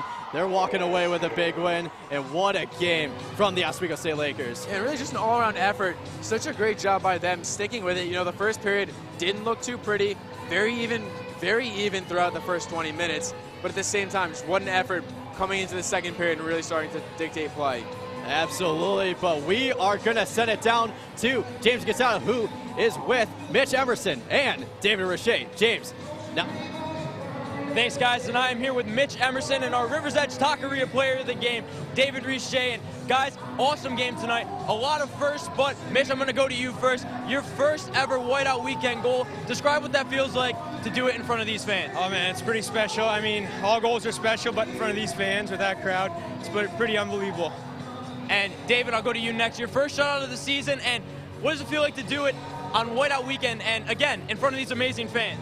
Oh, it's awesome, an awesome feeling. Tonight was really a team effort, but you know, getting this shutout just you know, makes me think that we'll just keep rolling this way and keep winning. All right, and I gotta ask, first time in 6 years you've taken down Plattsburgh on whiteout weekend. What does it feel like for you guys, and where do you go from here? I mean, at the end of the day, it's still 2 points within our league, but this one's special. I think a lot of people are going to remember this one, and hopefully we can just keep this rolling into the new year. The fans deserved it. They've been waiting 6 years for this moment. They deserved it. Thank you, guys, and this was brought to you by Rivers Edge Taqueria.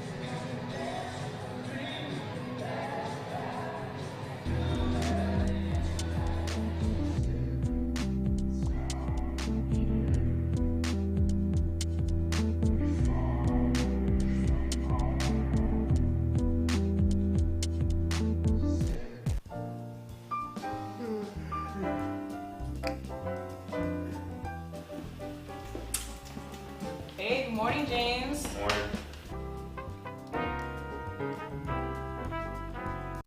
James, wake up. It's Rise and Shine time. James, Rise and Shine. James, wake up. We're starting the show. Good morning and welcome back to Rise and Shine at 9. I'm James Gattado here with your next update. A boy born in Joplin, Missouri was fascinated by anything with wheels and a motor. The odds of him winning both the Daytona 500 and the Brickyard 400 in the same year, 1 in 195 million. The odds of a child being diagnosed with autism, 1 in 68. I'm Jamie McMurray, and my niece has autism. Learn more at autismspeaks.org/signs. If you think trains will stop if they see a car on the tracks, you're right. They will. About a mile after they hit you.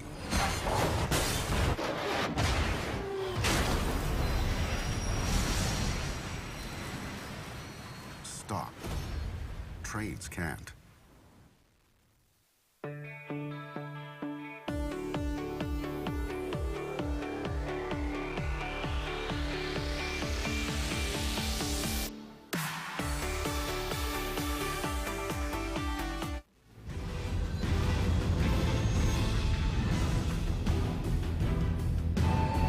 Welcome back to Whiteout in Oswego, brought to you by WTOP 10 Movies on Demand, and welcome to the post-game show. Once again, I'm Mike Gross alongside Kristen Byer and Pat Machado, your analysts, and what a game. Oswego won 4-2. They reversed the curse. Talk about reversing the curse. That was 4-0. That's a shutout. I'm smiling like a butcher's dog. I just can't believe what I just saw. Yeah, that was more than just reversing the curse, and a lot of Oswego State fans are going to be out celebrating on Bridge Street tonight. But take a look at the Oswego State defense. That is the reason they won the game tonight. On the penalty kill, they forced the Plattsburgh State attackers to the outside, and they wouldn't let pucks cross the middle. They were very aggressive on the penalty kill, forcing turnovers and then turning into shorthanded chances themselves. Your best defense is your offense, and the penalty killers were great on offense tonight. Well, the biggest part in this game, the first star of the game, goalkeeper David Richet. What an amazing performance from him. I have a feeling he's going to get a lot of marriage proposals tonight in the after celebrations. He was just phenomenal.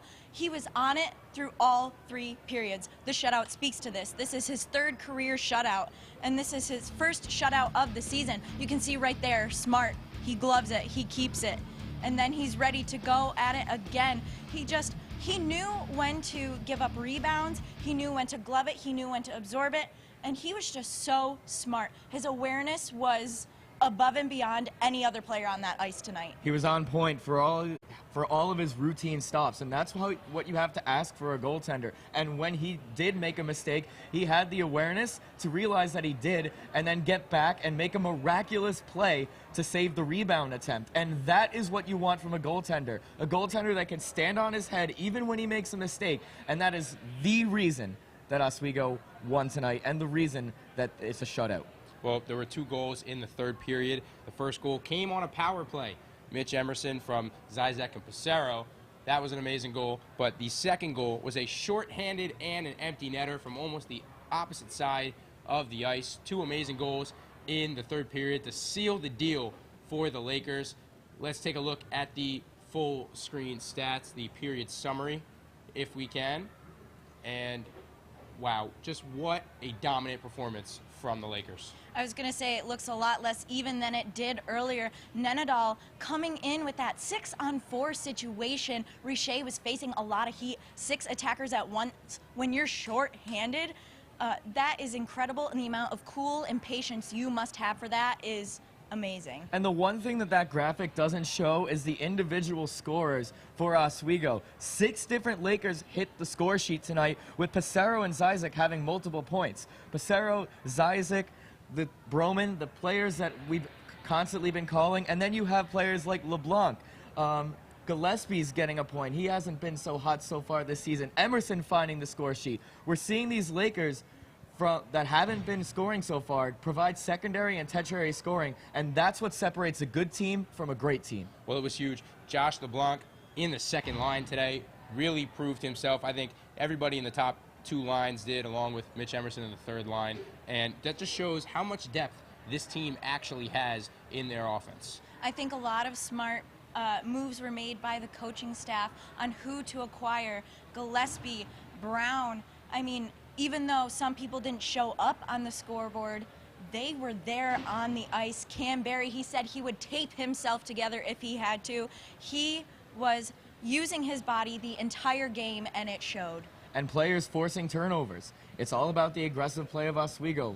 They didn't let Plattsburgh have the time and space to move the puck, both in even strength situations and on power play situations. And I don't think Plattsburgh was ready for that type of pressure. No, neither do I, and obviously neither did the fans.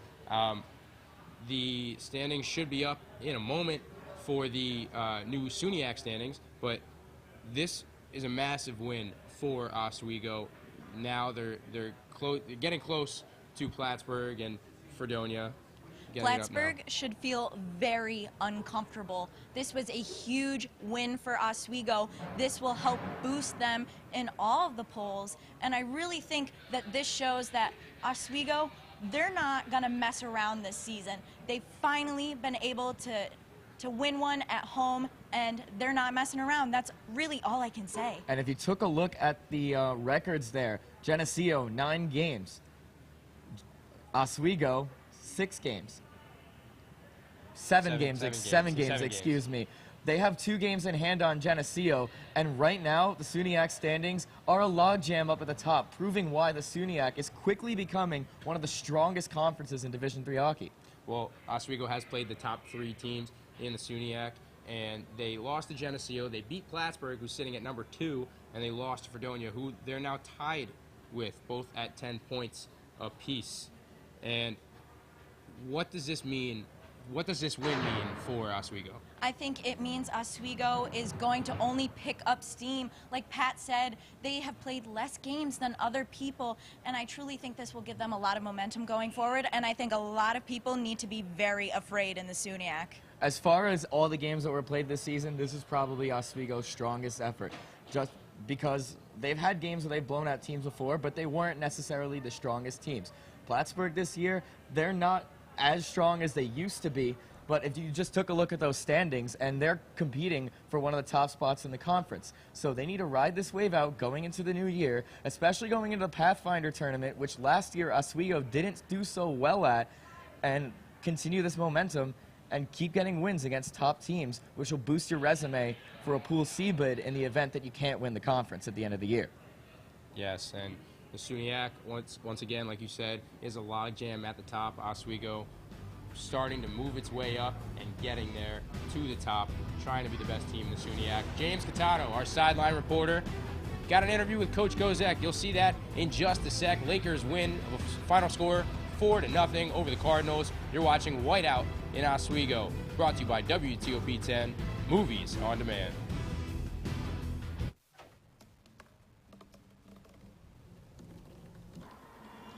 Everybody has a dream.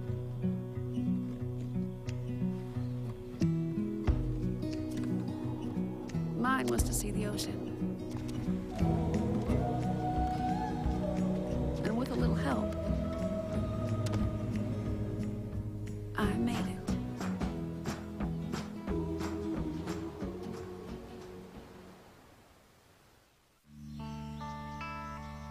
This is the moment I knew his future had no boundaries. There are some moments only the forest can inspire. Find yours at discovertheforest.org.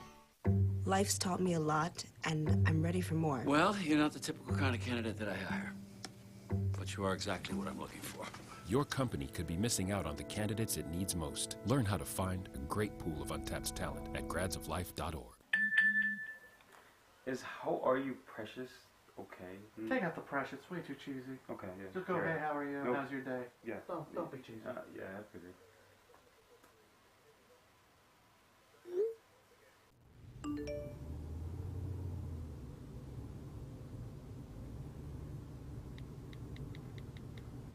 So, what'd she say? She's still typing. I'm not sure. She never takes this long. I wouldn't worry about it. Give it a few minutes. Okay.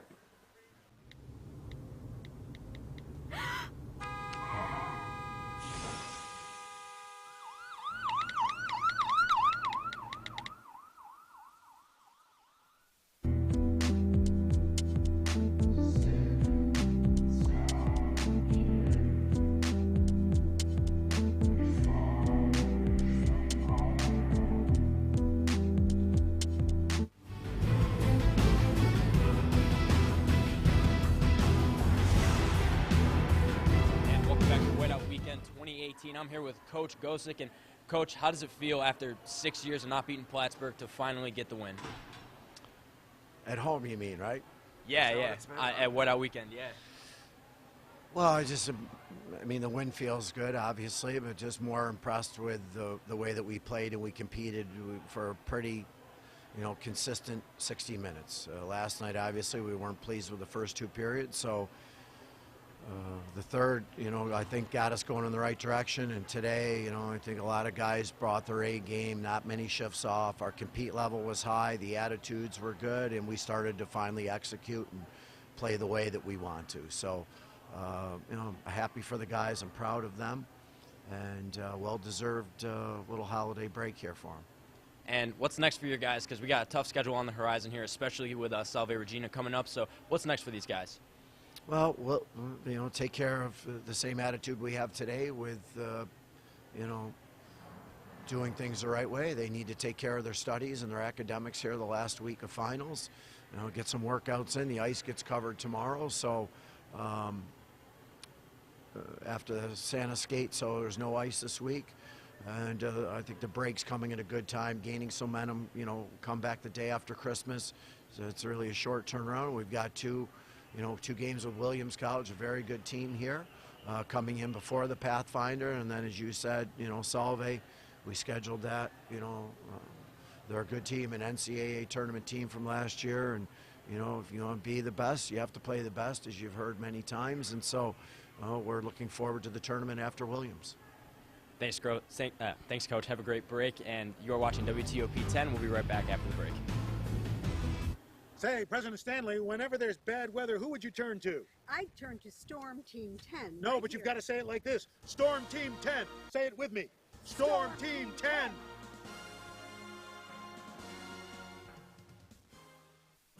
Across America, excess food is gathered by a network of good people at local food banks, helping solve child hunger. They've earned their wings, and you can too. Support Feeding America and your local food bank at feedingamerica.org.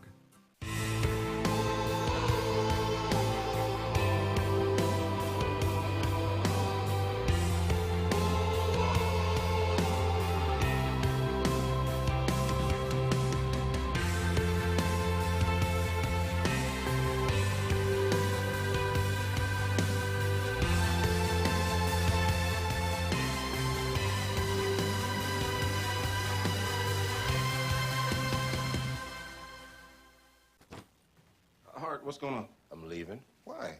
What did I do? Not enough. The pressure's too much. I quit. I get it. I can do better. Just please don't leave. Don't let your heart quit on you. Get your uncontrolled high blood pressure to a healthy range before it's too late.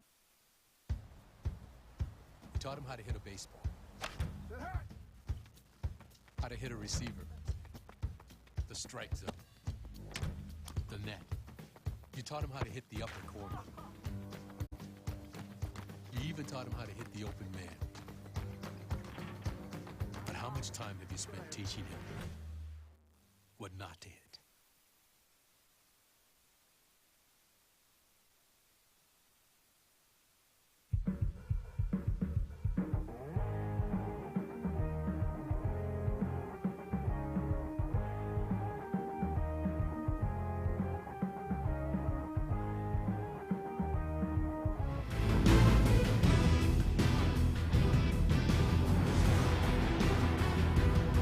Welcome back to Whiteout Night in Oswego, and the final score, the Oswego State Lakers winning this one by a score of 4-0. Jake Vanderbrook, Matt Watling. So the Lakers, they were able to tack on another 2 goals in the period, and it all started with a beautiful power play. Right, by Mitch Emerson. He goes in on a 3-on-2 on a power play, which is really surprising in his own right. Rips a beautiful shot. You see her on the 3-on-2, gets it over to Emerson, rips the shot, and it looks like the captain there on the defense for Plattsburgh slides over number 4 and ends up screening Pareda, who's unable to make the stop. And then here, there's no chance for Pareda to make the stop because he's not in goal. It's an empty net goal for Josh Nenadel. The Division I transfer fires it the length of the ice for the empty net goal, putting the Lakers on top. Yeah, and I don't blame Bob Emery for this decision. The fact that they were down. Decision. Oh, yeah, you don't blame him at all. The fact that they were down by 3 goals at the time, you got to go empty net. You got to get something going offensively, and they just were not able to do that. And, it ended up costing them. And next thing you know, the Cardinals just lose by a score of 4-0. Yeah, it's a tough loss for the Cardinals in their own right because you lose your third SUNYAC loss, and there's been only one team since 2011-2012 to have a top 2 seed, so a first-round bye in the SUNYAC playoffs after losing 3 games. So that's a tough road for them to come back on. But knowing Coach Emery, he's a tough coach. He's been at it for 30 years. he's going to have his team in tip-top shape for the next matchup. Yeah, for sure. But after this loss, what are they going to have to do to get better and get back to their winning ways, Matt? I think you have to look at the scoring, and really that starts in your own end. The defense was not good enough at stopping the puck and really clogging up that neutral zone. Oswego flew in there with ease. Their defense wasn't fast enough to keep up with the Lakers. They were caught flat-footed, as you said during the broadcast, and because of that, they couldn't generate any speed going the other way, trying to score a goal in their own right. You know, Riche made 17 saves, had a shutout, but there was really maybe one or two great opportunities for the Plattsburgh Cardinals, for Bob Emery's club. He's got to do a better job of having his team just generate more offense, generate a cycle game, and a better forecheck. Well, after the doubleheader from Williams that are going to be taking place December 28th and the 29th, then on January 4th, the Pathfinder Classic starts again as they face off with Sal Virginia, SUNY Canton, and Concordia. Those are the 4 teams that are going to be in the Pathfinder Classic. What are the Lakers are going to have to do to attack these teams to win that Classic? You know, neither of them are conference games, so in the SUNY standings it doesn't matter, but it's important for this team. You want to use this win as a springboard to a really strong spring semester, because like I said about the Cardinals, they have 3 SUNY losses. Oswego has 2, so the margin for error is really slim. You know, you already lost teams like Geneseo and Fredonia. You want to really use these out-of-conference games to build on some things, maybe try some new things for the coaching staff, and really work towards a much stronger spring semester. Yeah, and since those games are back-to-back, would you be surprised if we saw both Hansen and David Riche go on different days? I think you see both of them. You know, these are the kind of games you want to get Hansen involved in. And again, going back to the losses, Devin Campbell said you can only afford 5 losses if you want a national tournament at-large bid. And Hansen gives you a good shot to win, too. He's not a typical backup. He's so talented. He could be a starter in his own right. But, of course, Riche is just as talented. Yeah, absolutely. Well, this is my last broadcast here at SUNY Oswego, and what a great way to commentate the Oswego win over Plattsburgh by a score of 4-0. The fact that they were able to end the losing streak here on Whiteout Weekend, Matt, it's just very special. Yeah, it's awesome to see send off some of the upperclassmen here at COP, at NY, at all the organizations, with Oswego State going out on top in quite possibly the most important game of the season when it comes to the fans' perspective. Yeah, absolutely. And honestly, I have to thank the senior crew for all the work they have done, especially with our producer, Brittany Karen. She did one heck of a job producing all the hard work and talented. We got a shot there at the control room. What a wonderful job they did. I'd also like to say thank you for Curtis Cady for all his efforts, what he was able to do in the control room, and he was bouncing up around he was in the control room for a little bit. He was on the ice, and what a great way for Curtis. So Curtis, thank you very much. And man, it's just very special. Your last call, the fact that Oswego is able to win it, it's really special, and it's a great way to come away with a victory. Yeah, as you said, not even just a victory, just a really profound victory, and one of the best victories. I think this is the best game that Oswego State's played all season when it comes to the full 60 effort. Yeah, absolutely. And for our last call, this is the final words that I will be saying. You have been watching Whiteout Night in Oswego on WTOP 10. So long.